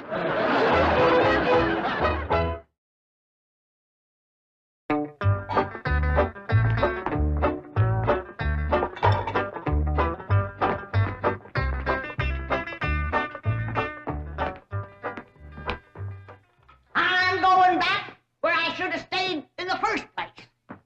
Granny, before you do something you're liable to be sorry for, you better take another look around. See all the nice things we got here that you wouldn't have back home. Like what?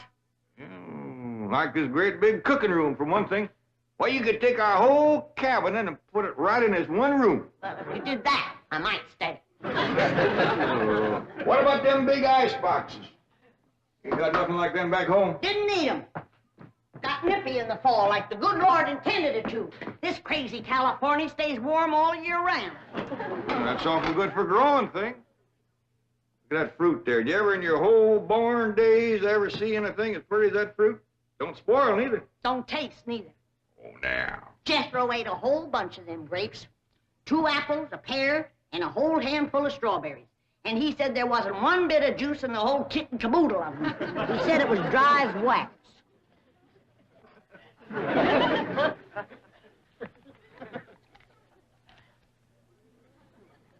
This is mighty dry and gummy.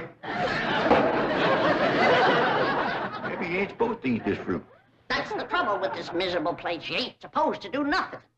You ain't supposed to have cows or pigs or chickens. You ain't supposed to fire up the still and make a little moonshine whiskey. Answer me, what can you do in this Beverly Hills? Well, you can do lots of things, Granny. Things you couldn't do back home. Name one. Well, you can call up your friends on the telephone. No, you can't. Why not? 'Cause we ain't got no friends, that's why not. There ain't been one neighbor come a-calling on us since we moved in here. Oh, so that's what's ailing you. Nobody's been coming to call. Well, now you got to remember what Pearl said. This here is Beverly Hills, where the movie stars live. What's that got to do with it? What's that got to do with being friendly? Nothing. I just thought it might sidetrack you. Well, it didn't.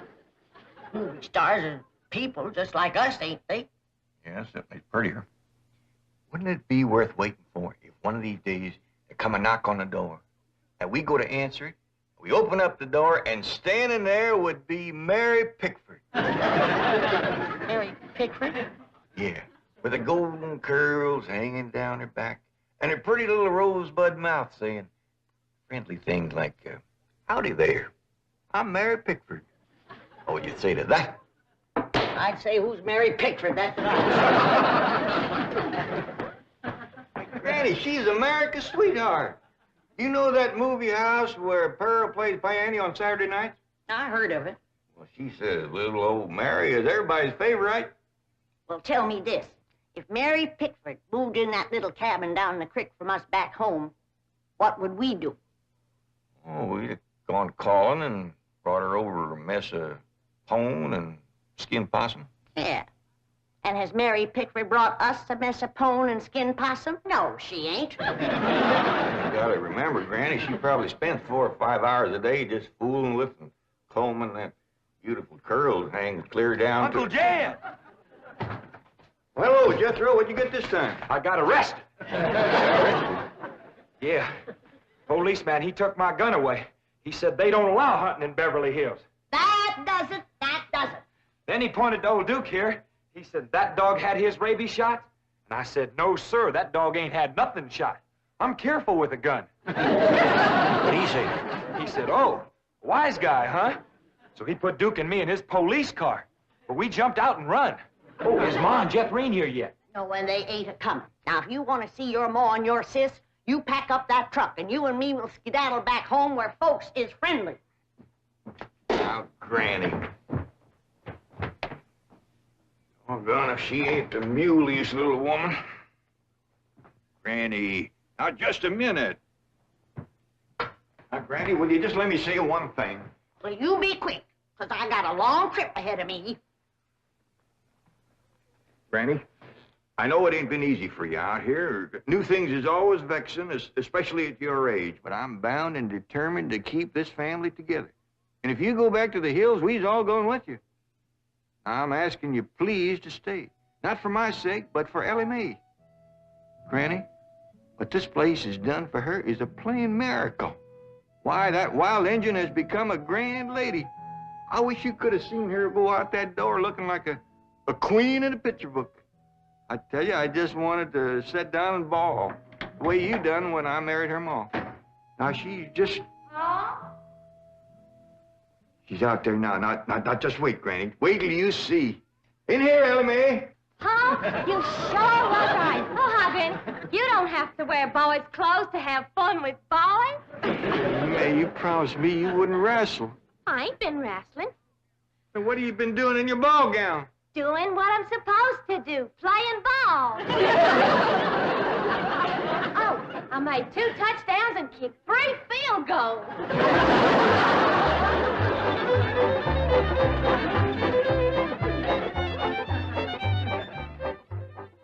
Well, your cousin certainly seems anxious for you to come to Beverly Hills, Mrs. Bodine. Will you? Mrs. Bodine? Yeah. Will you? Yeah. Will I what? Go to Beverly Hills to visit your cousin, Mr. Crampett. Oh, well, not right now. I'm awful busy. You see, I do fancy sewing and hat making and give beauty courses and personality building and music lessons. Then on Saturday, I play the piano over the movie show to Oxford. And then, of course, there are my young ones, Jethro and Jethrine. Of course, they're no trouble. Jethro's in California, and Jethrine, she's fixing to get married. Well, congratulations. When's the wedding? Soon as she finds a fella. Well, you certainly are a busy woman, Mrs. Bodine. Yeah. As Cousin Jed used to say, Pearl, he'd say, the fella that gets you sure don't have to worry about supporting you. This is the phone I was telling you about. It's called a field telephone. Now, with this, I can communicate directly with the men working at the drilling site.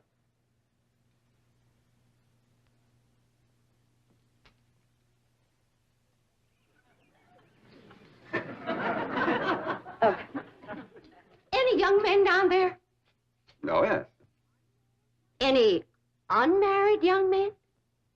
I'm sure there are.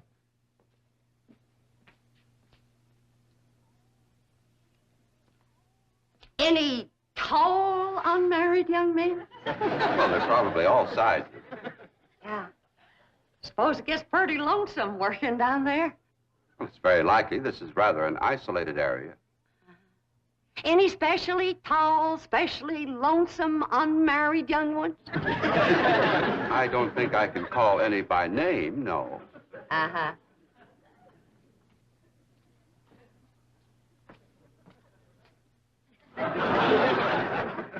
Well, I was just wondering.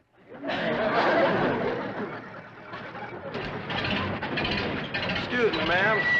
Could you tell me where the oil drillers are working today? Well, now. What have we here? Rebecca of Sunnybrook Farm, and pretty, too. You know what, honey? I got something here just for you. A genuine French garter imported all the way from Paris, France. They usually sell for 50 cents, but, honey, you can have it for a quarter. Listen, honey, I'm gonna be around a couple of days. You busy Saturday night? Well, you are now. And there's a dance over in Hooterville. Ooh-wee! I bet you're an armful of mama. I mean it, honey. I like big girls. You just do things to me. You carry me away. All right. Hey, what's going on here?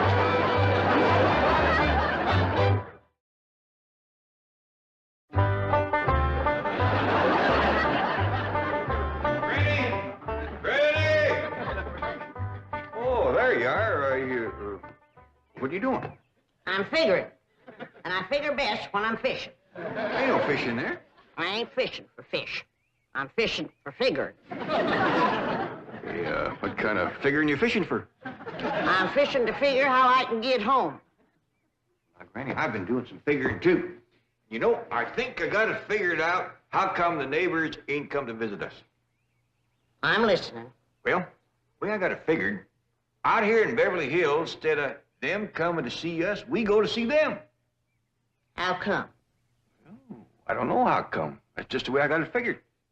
Mighty convenient figuring. Granny, it wouldn't do no harm and to give it a try. A lot of things is different out here. Well, I'll fish on it for a spell. Take possum. Feet like a whale. Who said there ain't fish in here? Well, that's the prettiest I ever seen. Ah, I gotcha, you rascal. I'm gonna throw you right in the frying pan. This thing ain't nothing but skin. That's your Beverly Hills for you. All flashy and show on the outside and nothing on the inside where it counts. Fish and people is two different things. We're going to calling on our neighbors, and then we'll do our judging.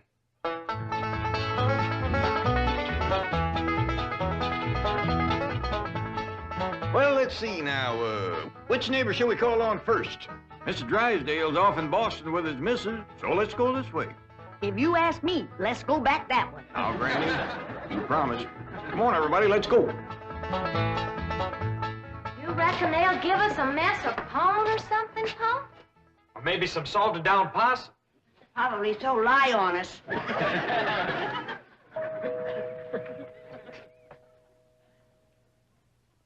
I'm not expecting anyone, Agnes. Oh, it's probably just them children playing trick-or-treat, ma'am. Hi, ma'am. We's the Clamptons. You got something for us? Jethro. Aren't you rather big for this? Yes, ma'am, we are. In fact, I don't see how anybody gets through that little door. Just a minute. Come in. Come in and set a spell, as you folks stay up in the hill. Well, thank you. We got a lot of calls to make. This here is Granny. Howdy. Hello? I'm my daughter, Ellie. Oh. My nephew, Jethro. Oh. And I'm Jed. Hello, Jed. I'm Agnes. Just call me Aggie. Mighty nice place you got here, Aggie. Oh, shucks, 'tain't nothing but a heap of bricks, but we call it home. Well, sure is nice to meet up with you. Oh, now wait just a minute. I got something for you. Wait a second. Here you go, Granny, and Ellie, that's you, and Jethro, you and Jeff. Here. Yeah, thank you. That's mighty neighborly of you. And you must come and see us sometime. Yeah, we'll go hunting together. Hey, Aggie, you like to play football? Love it. Well, there's a whole bunch of fellas that plays in the pasture down the way a piece. And they'd like it just fine if I could bring some more girls along. Now, don't forget. Please, can we go out now? Not yet, children. Not till it gets dark.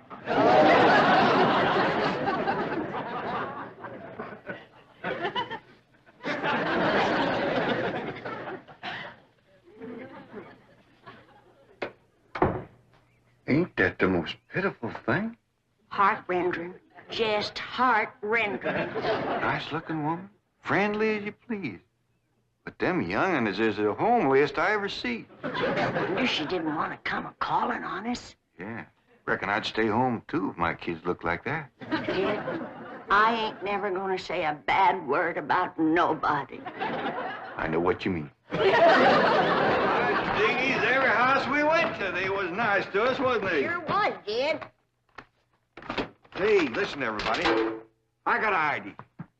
Let's call up Cousin Pearl and tell her to come on out here.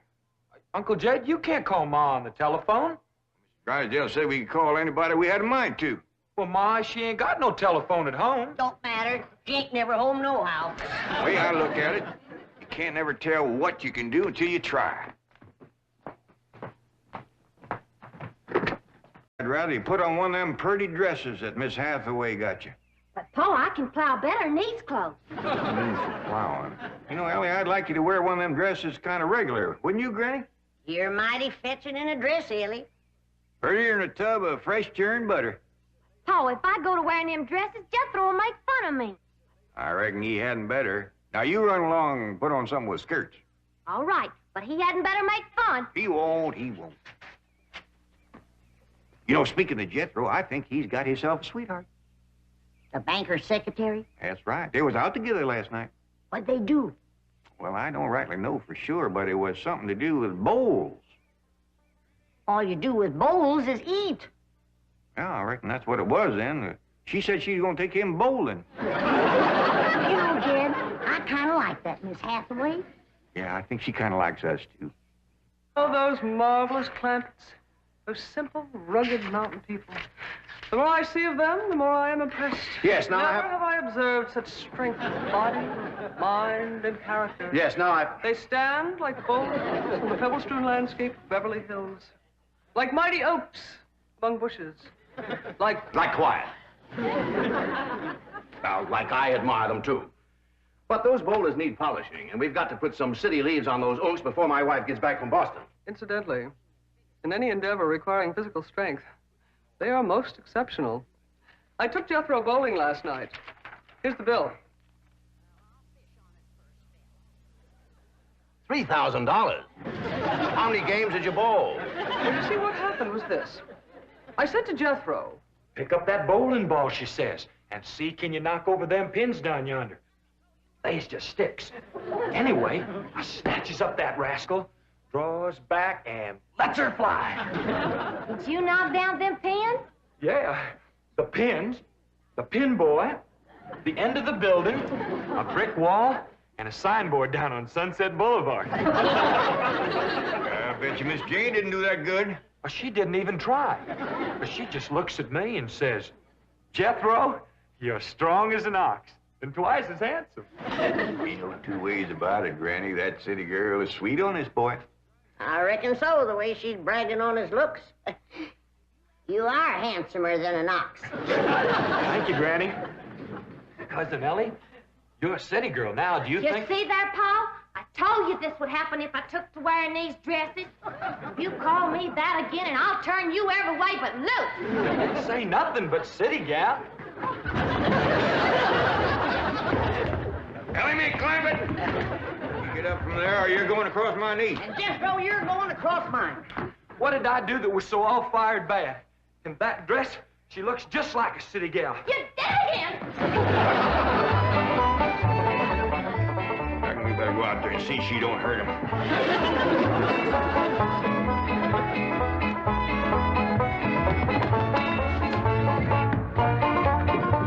Ellie Mae!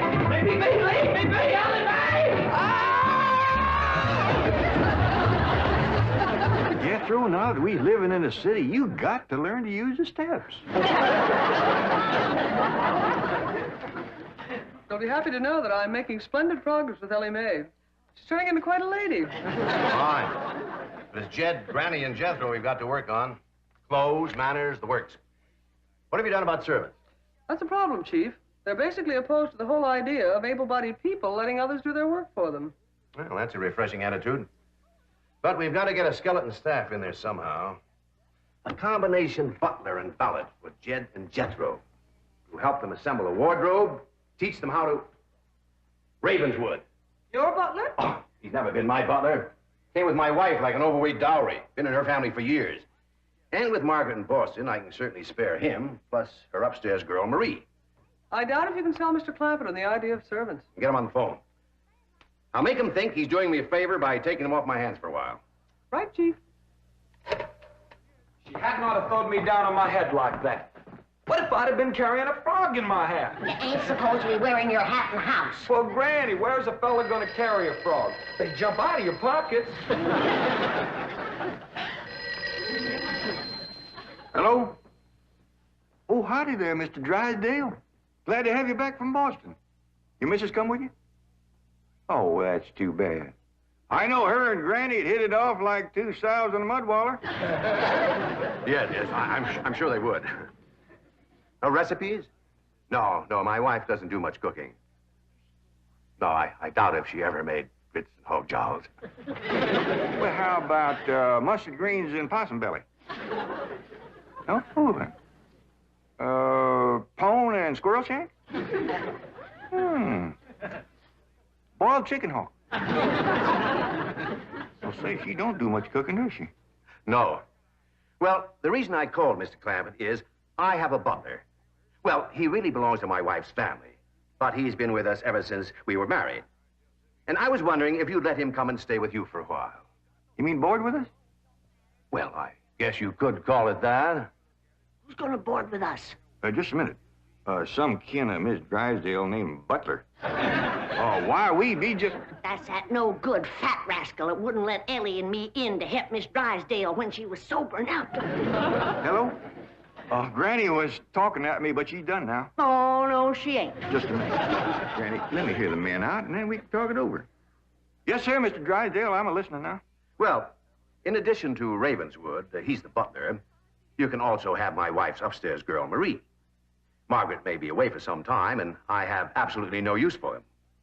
Well, I sure would like to oblige. Me and Granny will talk it over, and I'll call you. Oh, thank you. You'll be doing me a great favor.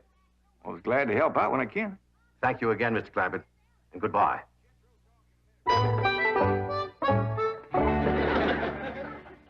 Is somebody coming to live with us, Uncle Jed? Maybe, Jethro, maybe. Why don't you go out and make up with your cousin Ellie? Okay, Uncle Jed. All right, Jed. Let's have it. We gonna board that butler fella? Well, Mr. Drysdale will take it mighty kindly if we did. He says he ain't got no use for him. I don't like him myself. Granny, you only met him once? Once was enough. I asked him real nice. I said, are you a-doing for Miss Drysdale that she's feeling poorly?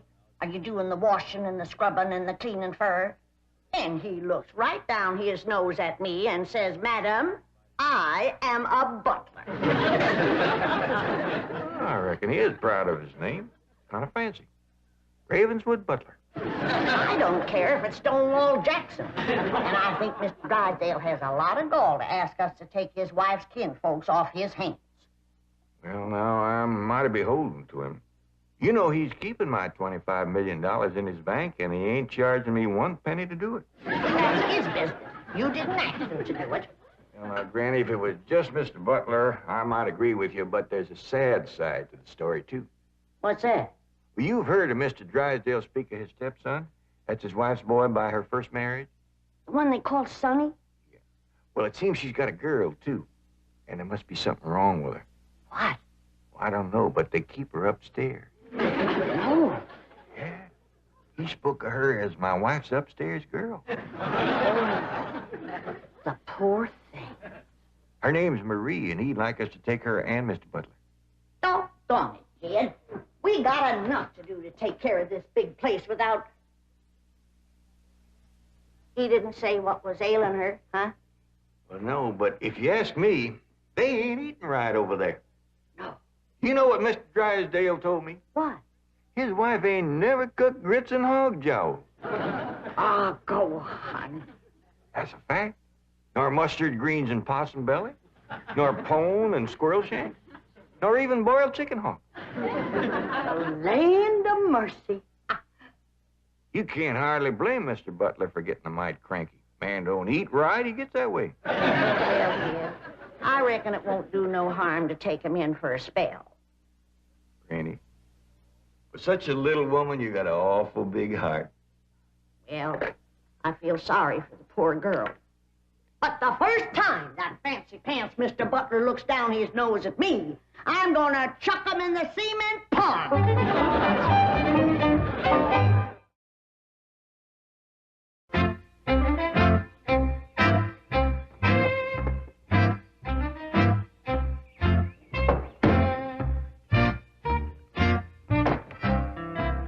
Now, I'm doubling your salaries for the length of time you stay at the Clampett home.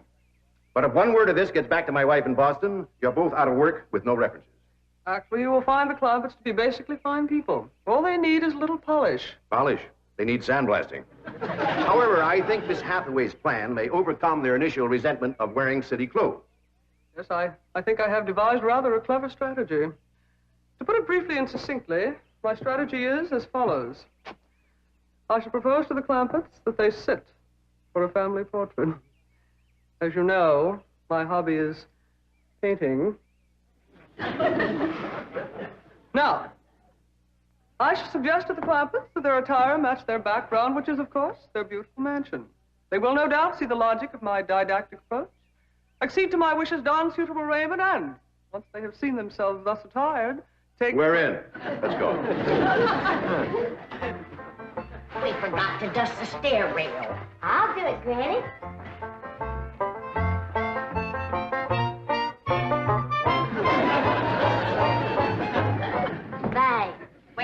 boy's clothes does come in handy sometimes. Hi, Ginger Granny. I think we got her all spick and span for the company. They ain't a speck of dirt no place. Can I go swimming now? Me too? As soon as we help Granny clean up the kitchen.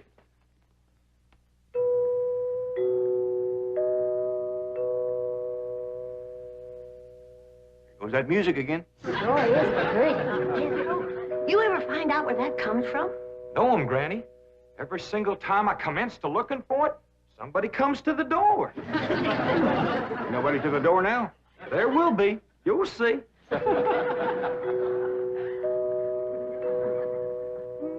Doggies, that's nice. I'll pitch in and see can we find it. You're wasting your time. I'm a-telling you, before you can find it, somebody will come to the door. There, you see? Happens every time. Now remember, Ravenswood, I'm counting on you. Don't fail me. You have my word, sir. I've been butler and valet since boyhood, as was my father before me and his father before him. And I've yet to meet the man or woman who posed a social problem too difficult for me to handle. That's the spirit. Howdy there. Remember me, Mr. Butler? No! Ravenswood, come back! You gave your word! Come back, you coward! Come back here! I'll cut off your fringe benefits! Ravenswood probably forgot something. He'll return shortly. Meanwhile, this is Marie, Mrs. Drysdale's upstairs girl. Marie, J.D. Clappett. Howdy. Jethro Bodine. Ellie Mae Clappett. And Grandma Clappett. No, ma'am. I am a Moses. Pardon? Granny's related on my wife's side. They's the Moses family from Tennessee. Then your name is Granny Moses? Grandma Moses. That's right. There was a very famous Grandma Moses who painted primitives. I've whitewashed a few myself. I'll show Marie to her room. Listen, Marie, honey. Over here, you've got the run of the house. You don't have to hide upstairs. Ain't nothing wrong with that girl, but want some good cooking will cure her. She's half-starved. Poor thing is so weak her knees keeps a buckling on her. She's kind of pretty, though, for a skinny girl. Just wait till she gets a mess of Granny's grits and hog gels. That'll fill her out. Till I'll get some of cooking. Guess that butler fellow will be coming back directly. Oh, and Granny, can we have some of that salted down possum belly that Ma sent us? Well, I reckon it is kind of a company meal. Granny, open up a jar of them pickled crow gizzards. Now, Jed, we don't want to spoil these folks. They might get to thinking we eat like that every day. Baby, will you do something nice for me? Sure, Paul. Will you go get into that pretty dress again? Oh, Paul, Jethro will make fun of me. No, I won't, Ellie Mae. Cross my heart. Well, That's my darling. Thank you. And then you be real nice to Marie. She's had a bad life. I'll be nice to her. She's pretty. Let's all be nice. heck, far. I wanted to go swimming. Now I gotta go put on an old dress. Cousin Ellie, you look awful pretty in a dress. Honest you do. Do I look pretty in that there city girl? You look prettier than that there city girl. That did it. Come on and fight. Ellie, come on, There's nothing to be afraid of, Ravenswood. The fact that they're big and strong doesn't mean they're violent. Elephants can be gentle. Now, Ravenswood, you're letting appearances deceive you. Oh, really, Oh, sir? I do admit on the surface they do seem a bit rough, even cruel. But I assure you underneath they are placid, kindly, and gentle. See? You shouldn't have called me a city girl. Ellie Mae, leave me alone, please, Ellie Mae. Please, city girl.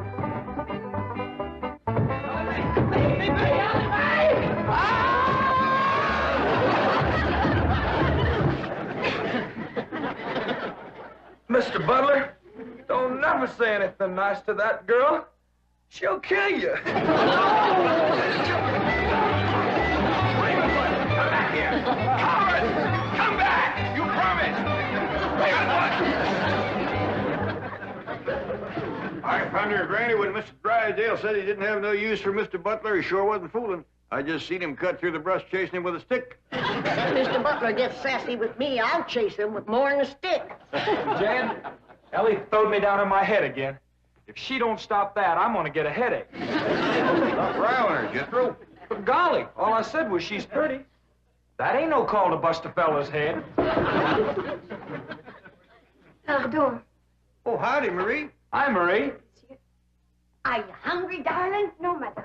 I'm whopping up something here to just set your mouth to watering. Put some strength in your limbs, too. Tell her what it is, Granny. A great big mess of grits and hog jowls. And salted down possum belly. Oh, pickled crow gizzards. How you like that? Don't tell me that child ain't hungry. Why, she's ready to drop in her tracks. Set her at the table and I'll dish up a mess. No, please. I only came in to bring you a message from Miss Hathaway. She's preparing to paint a family portrait, and she wishes to know if you all will sit for her. May I tell her that you will sit for her?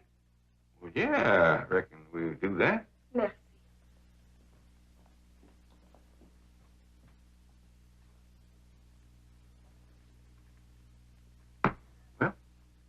Let's get at it.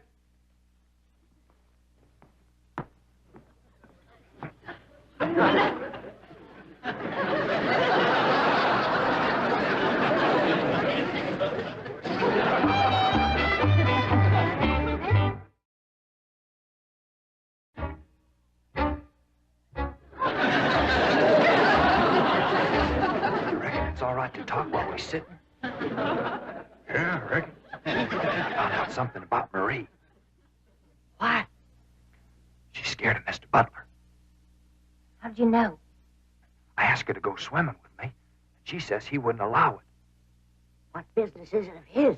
That's what I says. And she says he's a butler, and I'm just an upstairs girl.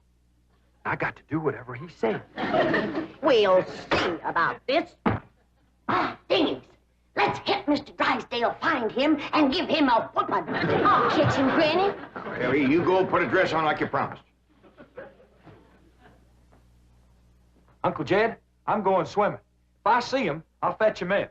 Don't go jumping in with your clothes on again. Oh, I won't, Uncle Jed. Miss Hathaway, she gave me a present last night. She says it's something special for her to go swimming in. What'd she give you? Oh, pair of trunks. You go swimming in the cement pond. Boy, it's too big to go swimming in a trunk. Ed? In a pair of them. I got a feeling that Mr. Butler feller is going to be trouble. Yeah, we can handle him. Well, I still say that I think Mr. Drysdale has a lot of nerve to ask us to board his wife's relations. Maybe he just fed up. Man can get awful tired of having his wife's kin underfoot all the time.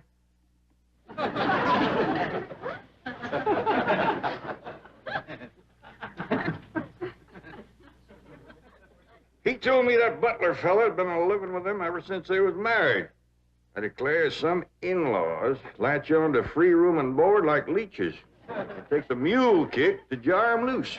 You can't hardly blame Mr. Drysdale for trying to get shed of a critter like that.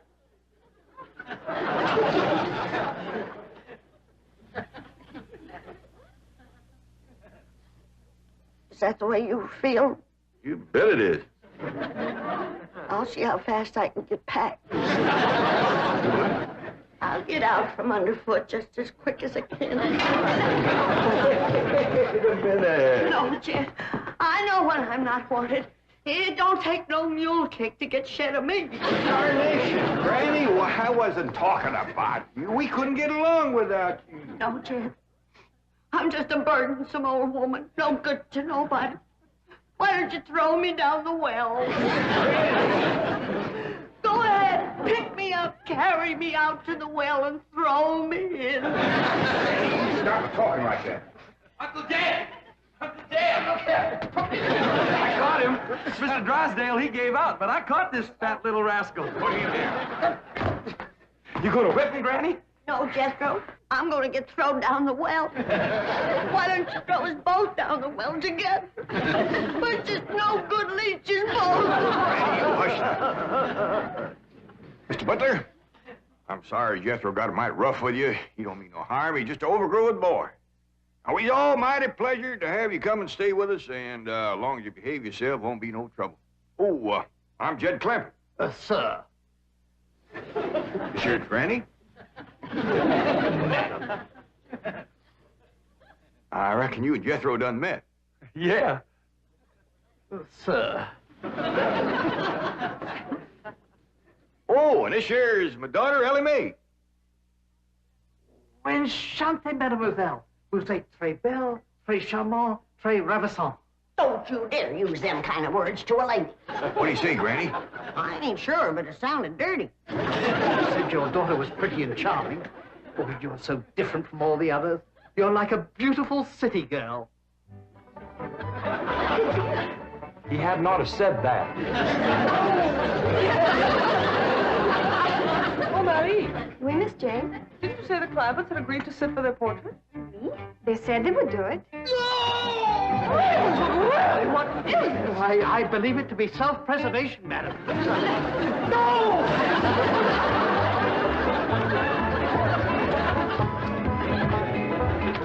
Don't take to the stairs. She'll catch you sure. I say now, let me go now, really. No! Well, when I get back, you and me better have a little talk.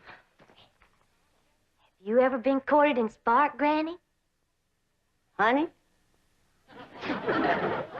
When I was a girl back in Tennessee, I set so many boys' hearts on fire that they took to calling that neck of the woods the Smoky Mountain. Well, see you later.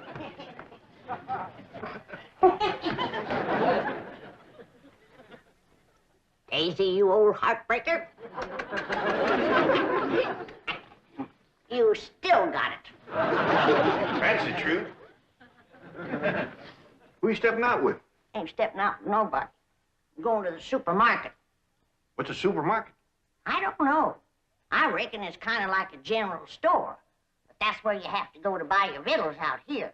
And there's some things I need for that Thanksgiving spread. Oh, say, speaking of Thanksgiving, we can use the big fancy eating table. I just finished notching the last pot passer. You think they'll reach? Yeah, I don't know. Let's give them a try. Jethro! Yeah, Granny? You all set to get took to the supermarket? No, not yet. Fetch me a pot to the fancy eating room. Yes, sir.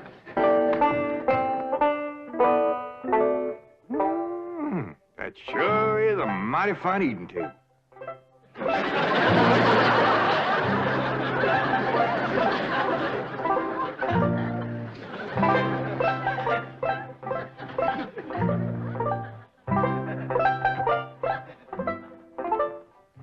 Jethro's fetching a pot. Granny, you gotta admit, folks built this table sure knowed what they was doing. It is built solid. It is that. You could set a half-dozen turkey gobblers on there and never sag it a bit. This here is a dandy idea, especially if you got young ones at the table. The plates won't slip off on the floor. Yeah, I've sure scrubbed up a mess of pone and sorghum. Bet nobody ever scrubbed up none from this floor. There's been plenty spilled on the table, though. Sorghum? Something sticky. I can't get that green tablecloth off there. Save me. Stuck on it? I can't imagine anybody to lay a clean tablecloth on a sticky table. Yeah, Granny, I reckon all women ain't as spick and span as you are when it comes to keeping house. Here you are, Granny. Set it in the middle of the table so we'll see if these pot passers reach.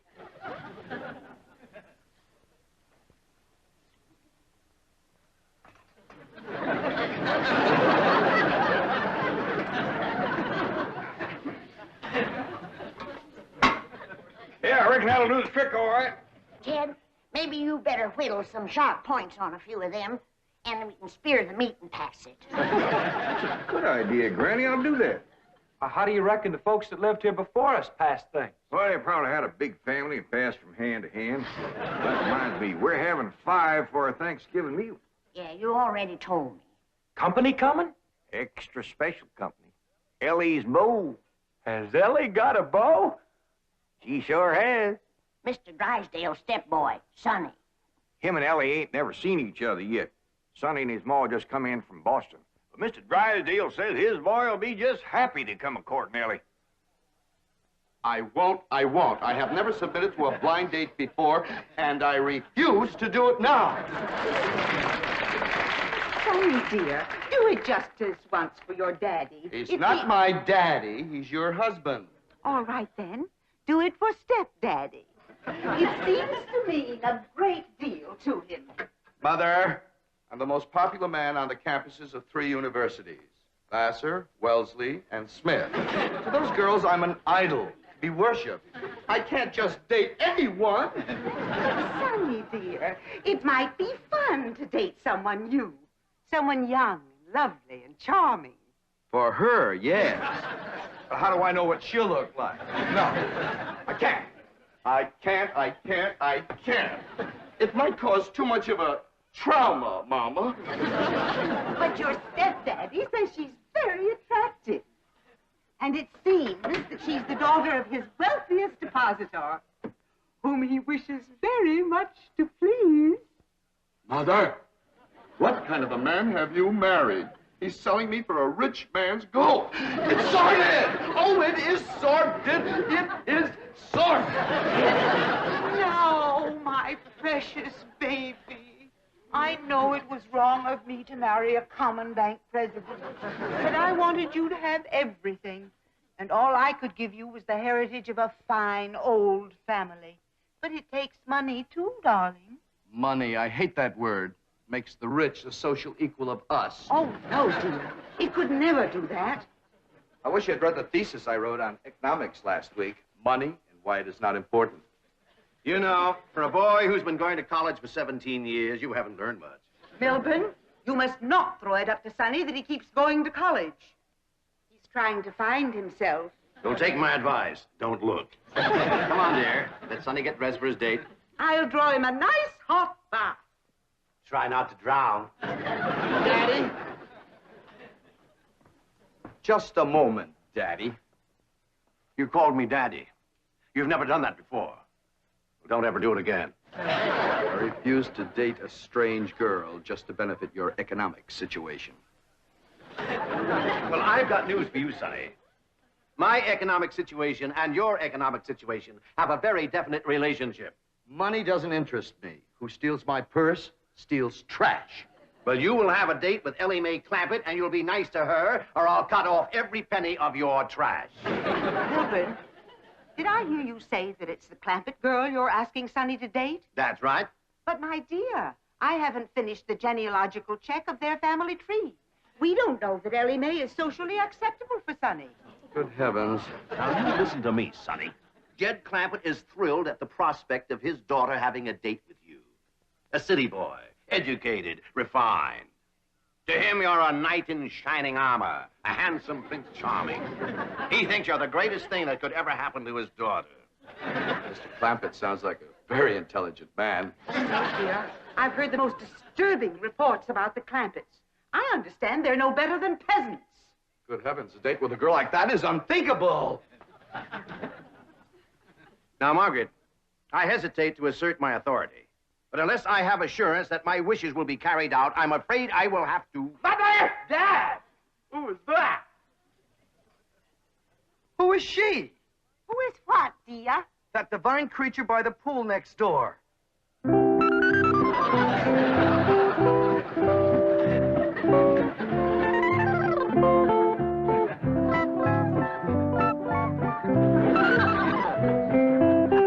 That's the Clampett girl, Ellie Mae.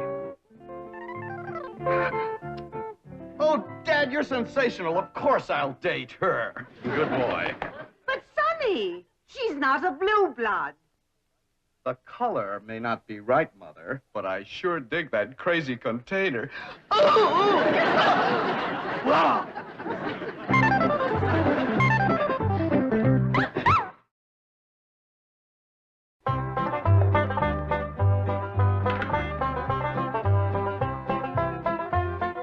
Granny, you wearing perfume? Pure vanilla extract. You rascal. You're gonna have that storekeeper's head just a spinning. That's the idea. Just because I got plenty of money don't mean I have to spend it all.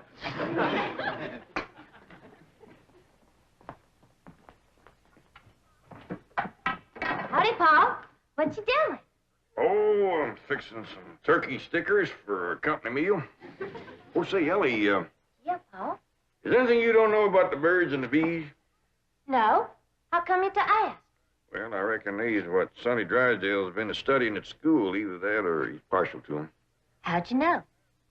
Well, when I mentioned to Miss Hathaway that you was going to be keeping company with Sonny Drysdale, she says, Mr. Clampett, she says, you better have a talk with your daughter about the birds and the bees. Shucks, I know all about the little critters. Well, that's how I figured you being raised in the woods and all. But I didn't let on to Miss Hathaway. I know she's just trying to be helpful. Granny says she's going to have a talk with me about courting and sparking. She is. Well, I'm glad of that, Ellie. I was kind of wondering who was going to do that. Pa, why don't you tell me about courting and sparking?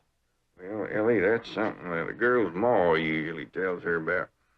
Well, I ain't got no ma, so why don't you tell me? Well, Granny'll do it when she comes back. Well, what if she don't get back before Sonny Drysdale comes?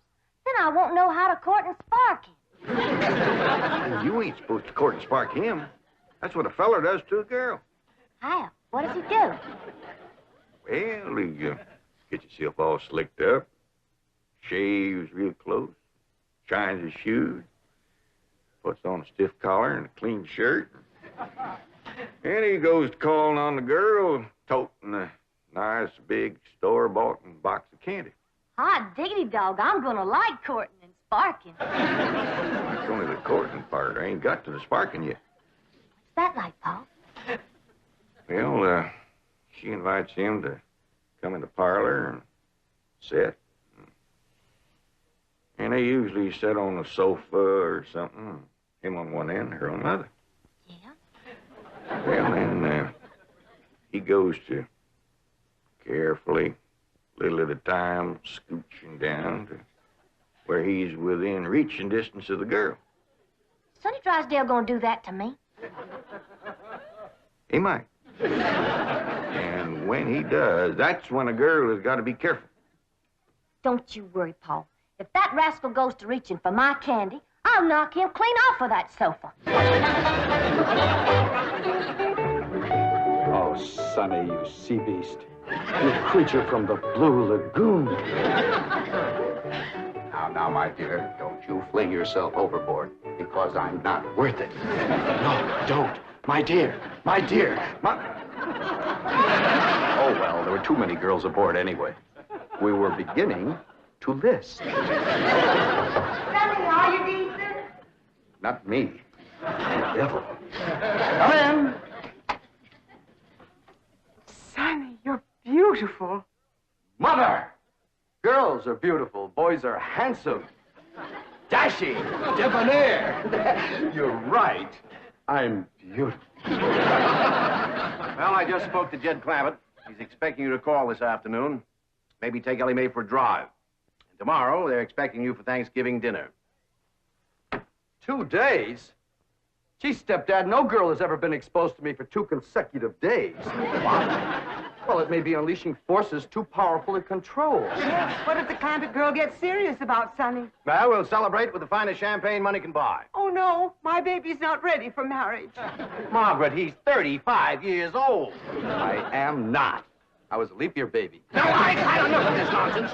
Now, you climb into that expensive sports car I bought you and go calling on that girl, or so help me out. Children, please. Sonny has never been exposed to violence.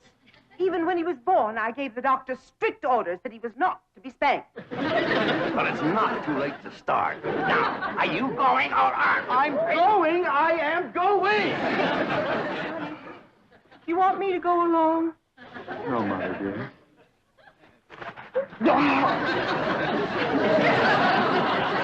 For meat, Mr. Sonny?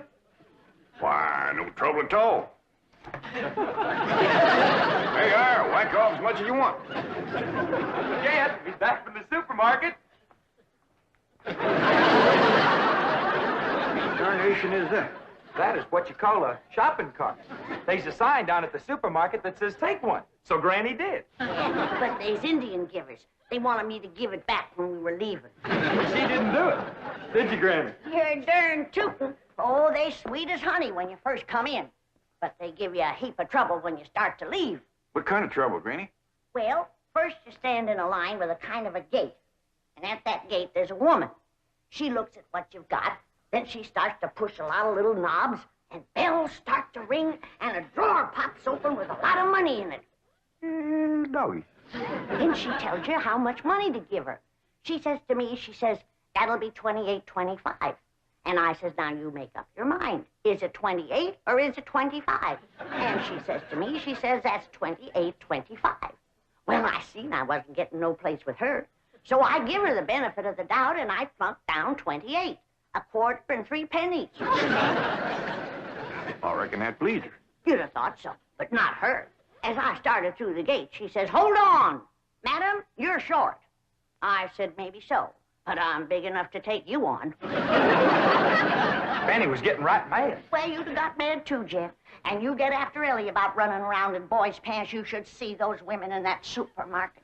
Was wearing boys' pants, was he? Some of them were in their underpants. Actually, I wanted to get Jethro out of there. Actually.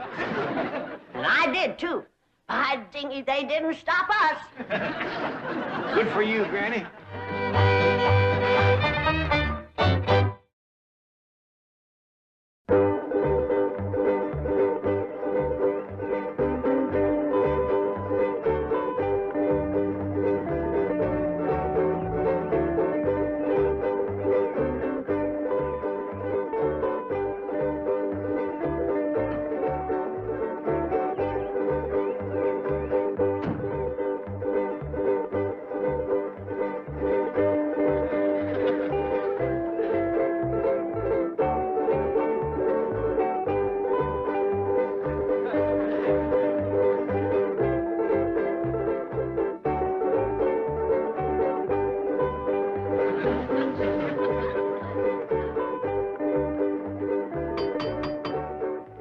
You there.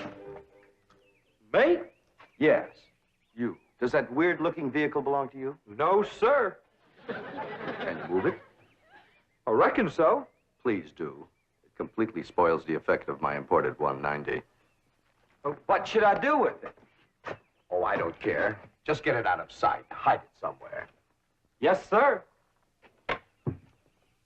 Sonny Drysdale to see Miss Clampett. Oh, come in, come in.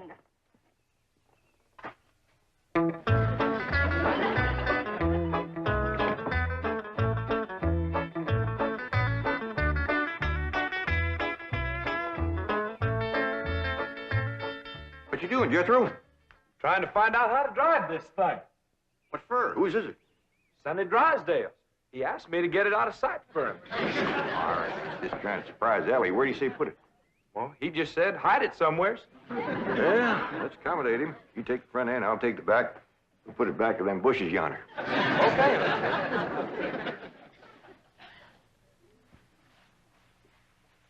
Is he toting a box of candy, Granny? He sure is, honey. All tied up with ribbon. Oh, Ellie. Child, you are just beautiful. Shall I sprinkle some vanilla extract on you? Becca? No, I better not. Sometimes that drives them wild. I didn't get to talk to you about courting and sparking. Oh, that's all right, Granny. Pa told me. Oh, all right, now you follow me. Don't be nervous.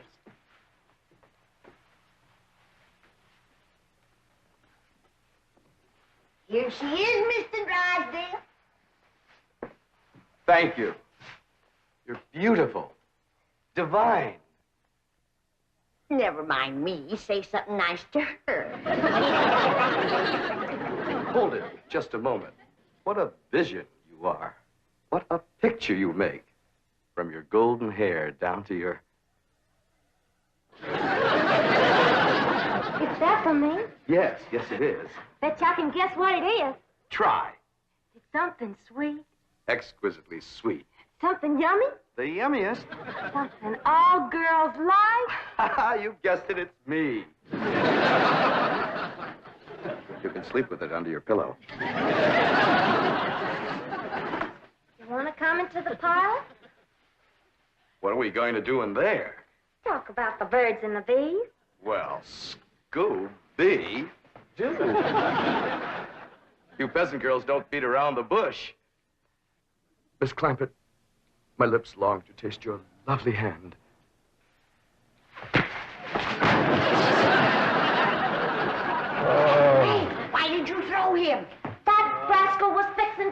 about me. Stick to it.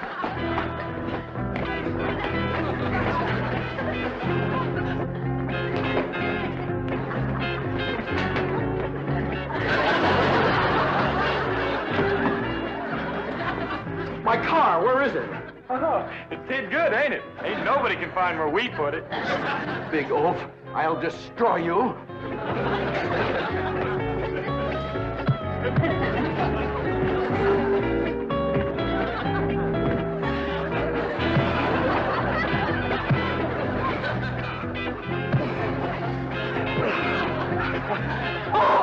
Oh, Mother!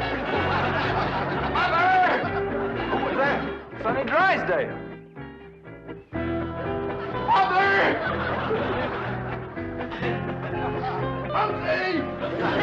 He's a mean critter, Jed. Yeah, Pa, he bites. I did him a favor, and he commenced to hitting me. I claim us Clampets have been insulted by the Drysdales. Let's go feud them. Now.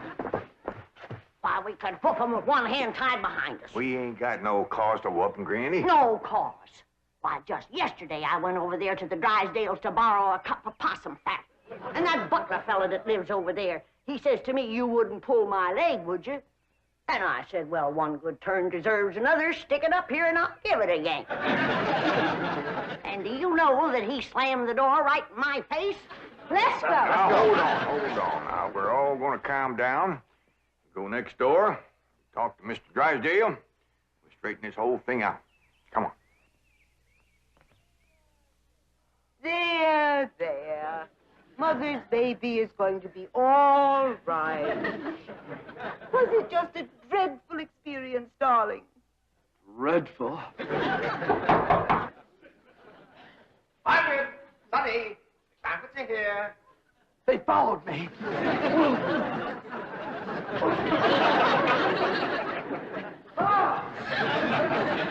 Come in. Where's Sonny? Here I am. Well, we've straightened out the misunderstanding, and now these people have something they want to say. Well, Sonny, I reckon this is all my fault. I'm sorry I wasn't to the door like a proper paw had ought to been. I'm sorry I throwed you, Sonny. And I sure do thank you for that nice picture you give me. And I'm sorry you hurt your hand hitting me, Sonny. And me and Jethro was sorry that we hid the automobile. We towed it back over and set it down in front of your house.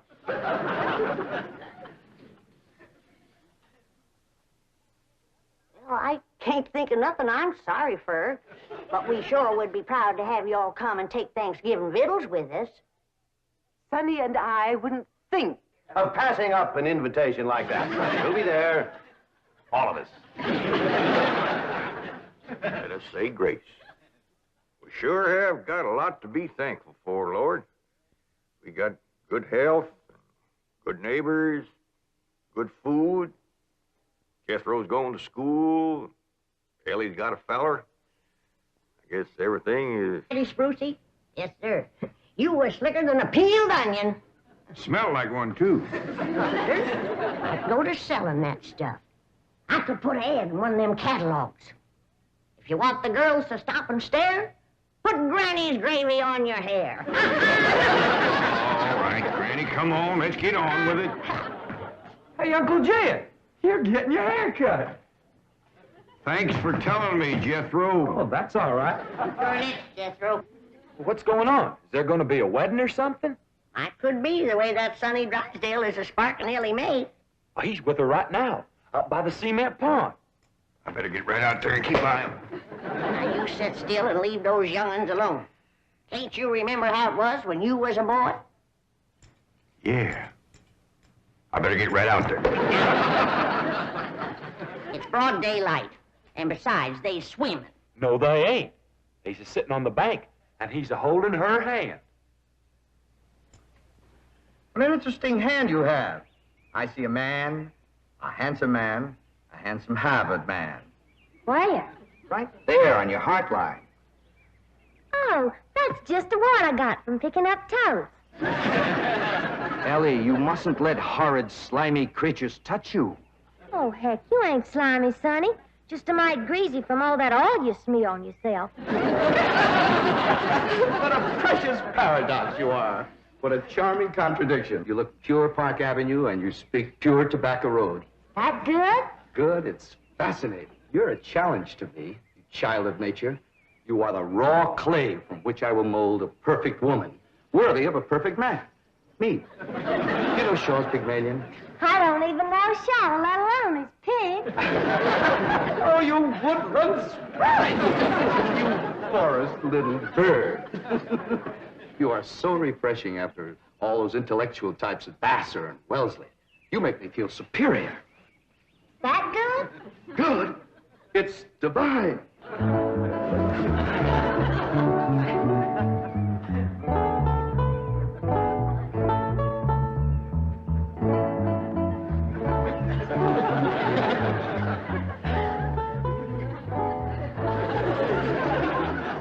I am Caesar.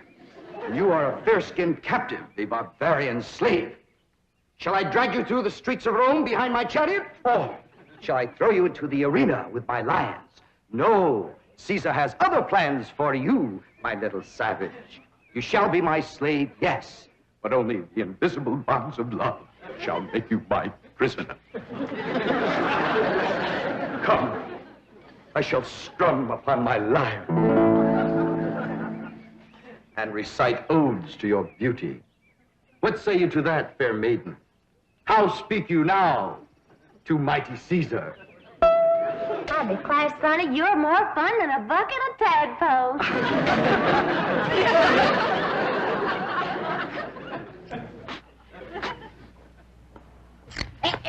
Sit still, I'm liable to lop off a ear. Well, doggone it, Granny, hurry up. I gotta get out there and keep an eye on Sonny and Ellie. You want me to go out and see what they's up to, Uncle Jed? Now, you just sit still, the both of you. I'd expect Ellie Mae to get a husband if you don't let the boy spark her. Well, Ellie ain't never been learned about such things. Jed, sparking is like breathing. You don't learn to do it. Somebody slaps you and you go at it. Boy slaps. Now, I declare you're wiggling worse than a worm in a bait bucket. You want your daughter to be an old maid? Of course not. Next year she'll be too old to get a husband. She's almost 18. That old. Sure is. She done waited too long, Uncle Jed. Why, no boy wants to marry up with a middle-aged woman. Ellie Mae can get herself a husband anytime she wants to. Why, she's the purtiest and... Now, don't get your old feathers riled up, you old rooster, you. Ellie Mae'll be all right if you just leave her alone. Well, I ain't sure Sonny Drysdale's good enough for her. He's considerable older than she is. Well, don't worry about that, Uncle Jed. His family lives a heap longer than most folks. Yeah? Yeah. Sonny told me that there's been a member of his family a-living in Boston since 1632. Well, that rascal's over 300 years old. He was a greening you. Yeah, you sure swallowed a whopper. No, ma'am. Sonny's honest. Why, he's so honest, he has to have somebody do his lying for him. Do his lying for him? Yes, sir. Why, I heard him call through the hedge to Ellie. He says, I'm coming over to serenade you, and I'm gonna bring my lyre. Benny, Biddy, Beachy. The world lies conquered at my feet. And yet, I tremble at the nearness of this flaxen-haired barbarian. Could it be that the invincible Caesar is about to be vanquished? Not by the spears and arrows of the Gallic tribes, but by Cupid's dart? Yes, fair maiden, you have done what your fierce kinsman could not. You have brought mighty Caesar to his knees. Come, I will take you to my palace, and there compose odes to your beauty. See yon window. 'Tis the Emperor's suite. There I shall woo you. Mother! That's my room, and those are my binoculars. You're not supposed to spy on the Emperor. What are you trying to tell me, Sonny? Mumsy can see you, but she can't hear you.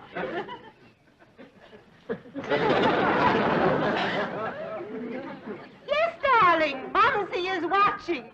You look magnificent, like Apollo, the god of manly youth and beauty, the god of poetry and music.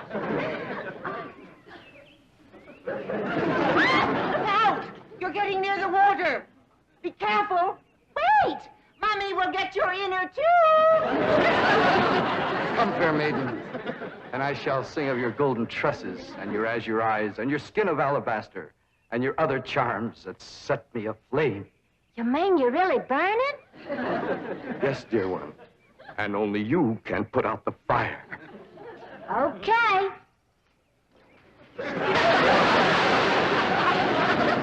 How's that, Sonny? You feel better now?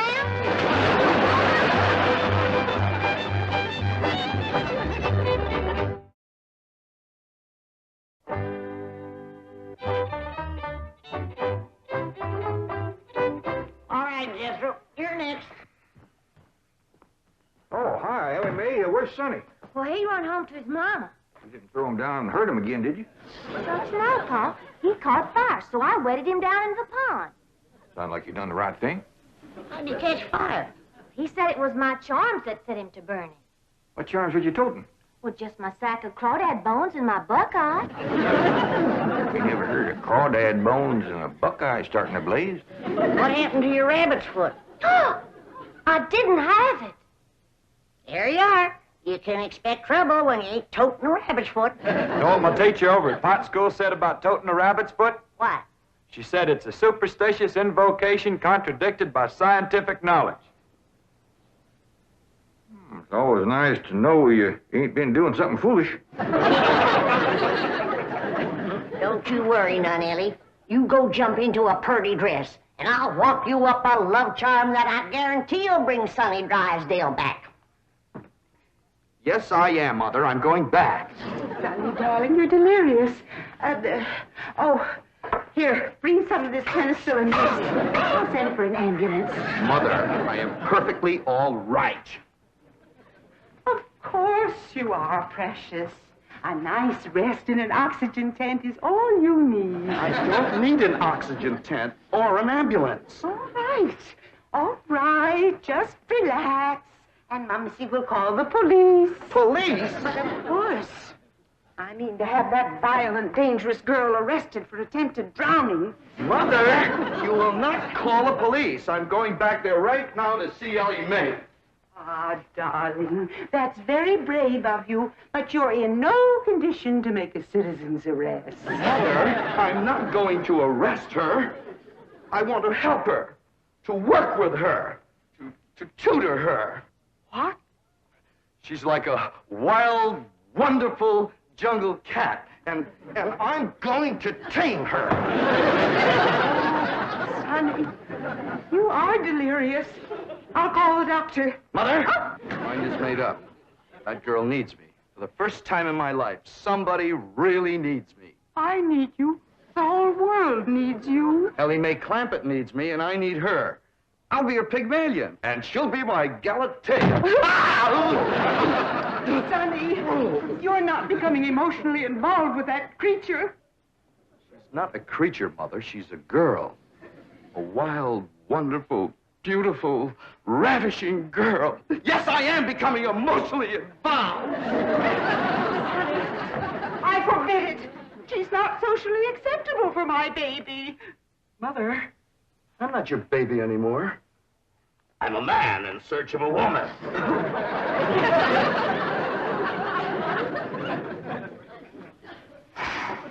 Where did he learn that language?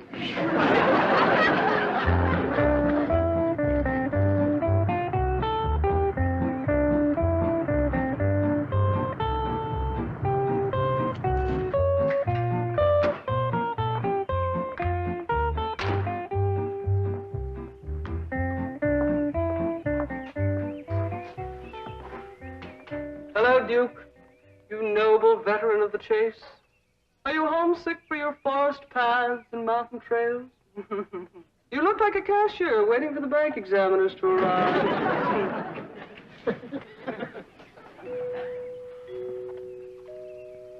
You know, if you were a cashier, you could hide $1 million in here.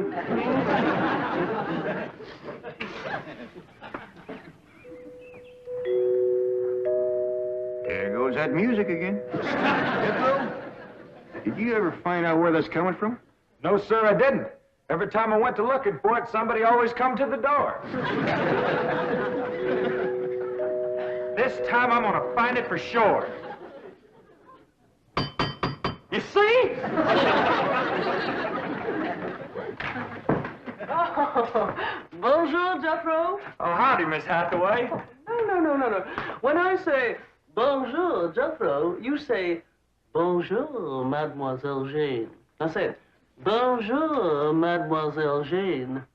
Bonjour, Mademoiselle Jane. That's very good, except for the mwah sound. Must be soft. Mwah. What? No. Watch my lips closely. Mwah. Try that. Mwah. Try it again. Mwah. That's closer. Try again. Mwah. Once more. Mwah. Close in on her, Jethro. Oh, Mr. Clampett, I was attempting to teach Jethro to articulate the Gallic diphthong. No matter what fancy name you call it, he ain't very good at it. You learn. But now to the purpose of my visit. Is Sonny Drysdale here? No, but he will be. Granny's out in the kitchen womping up a love charm for Ellie to give to him. She said it'll bring him on the run. Mr. Clampett, I am reluctant to disillusion you about so-called love charms, but they are mere superstitious invocations and have been proved to be completely ineffective. Granny sets great store by him.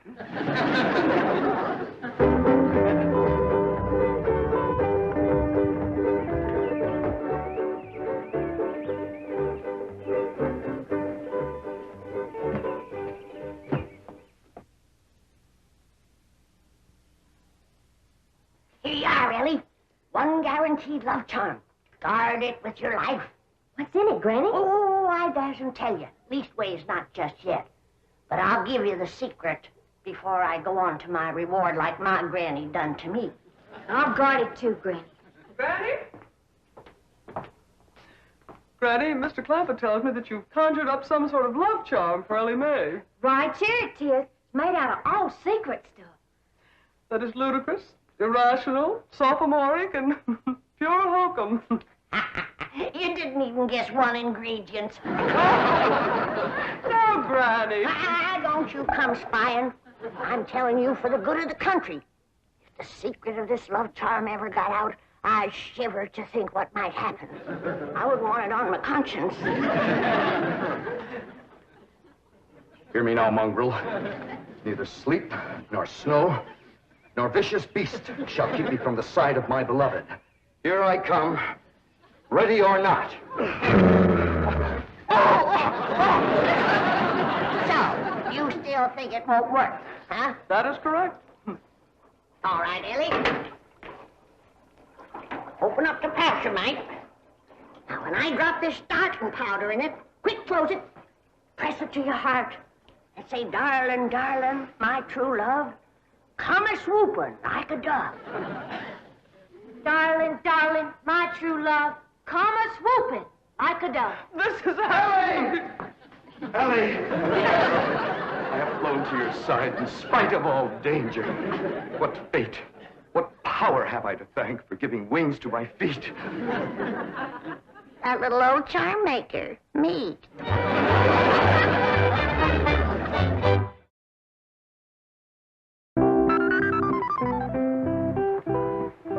And now we shall begin the transition from Tobacco Road to Park Avenue. Now you watch me closely and I'll show you how to develop perfect posture and grace of movement. Ah, Kipling. Well, do you like Kipling? I don't know. I ain't never kippled. Oh, you are a challenge, you ravishing rustic, you child of nature. Now here, you try it. There we are. Now walk. Oh. You'll have to try that again. Now sit down. Now watch me. We walk as though upon a cloud, and we glide with lissom grace.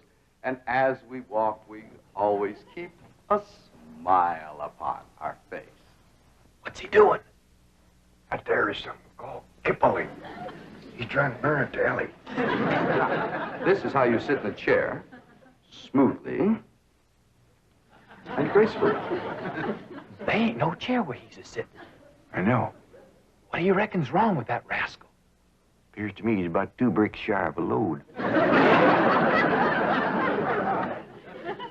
Turn old Duke loose so we can go in there and protect Ellie. Now we'll practice diction and intonation at the same time. How now, brown cow? How now, brown cow? What's he talking about? He thinks old Duke is a cow. You best fetch your granny. Appears to be she's throwed too strong a charm on that boy.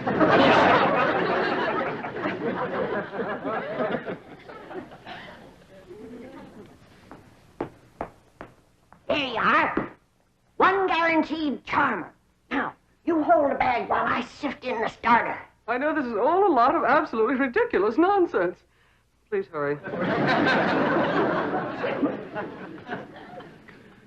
Darling, darling, my true love, come a-swooping like a dove. I better open this door before he busts it in. Miss Jane! Here he is. Granny's love charm is too strong. Don't fight it. It's bigger than both of us. Circled on me. Granny, come quick. The love charm you throwed on Sonny Drysdale was too strong for him. Thank you, Granny. How now, brown cow? How now, brown cow? How now, brown cow? How now, brown cow? How's it going, Uncle Jed? Bad. Now he's got Ellie believing old Duke is a cow. Break the charm, Granny? I reckon so. I'll sprinkle him with some let-go powder. While you're at it, will you sprinkle some on Miss Jane? She's shutting off the blood to my arm. How now, brown cow? Secret powder, white as snow. Make the charm of love let go.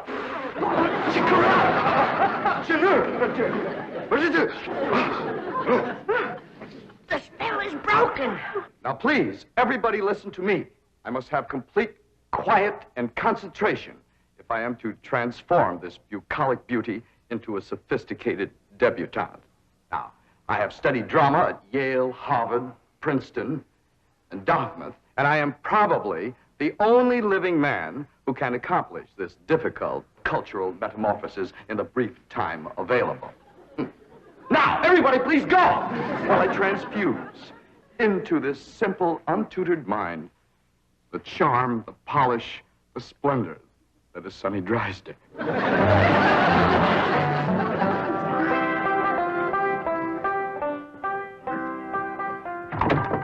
Jed?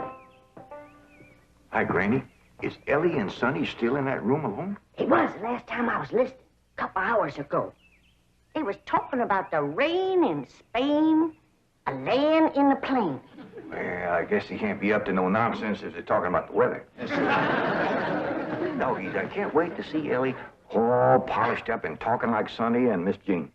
While you're waiting, I got something for you. What is it? A love charm.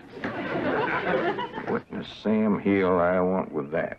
It ain't what you're wanting, it's what you're getting, a woman. And it's high time you got one, being a widower. Besides, the moon is right. That's why this stuff is working so high-fired powerful. So here. Well, I ain't interested in none of these la-di-da Beverly Hills women, so here. Well, they're interested in you, so here. Who said? Jethro says. Jethro don't know nothing, so here. I reckon Jethro ought to know what's going on in his own school. Besides, I saw her making sheep's eyes at you, so here. You caught who making sheep's eyes at me? Mrs. Millicent Schuyler Potts, that's who. Oh, now. You did? Educate a woman like that? Jethro says she asks for you every day. Oh, what she want with an old mountain goat like me? If I was to put a little starting powder in there, and you was to say the magic words, no woman could resist you. I don't hold with stuff like this. You're scared, ain't you? Oh, I ain't scared. Then go ahead. I double dog dare you. Well. Open the pouch, you might. Well, Well, this is just a lot of doggone nonsense. Close it tight, clamp it to your heart, and say the words.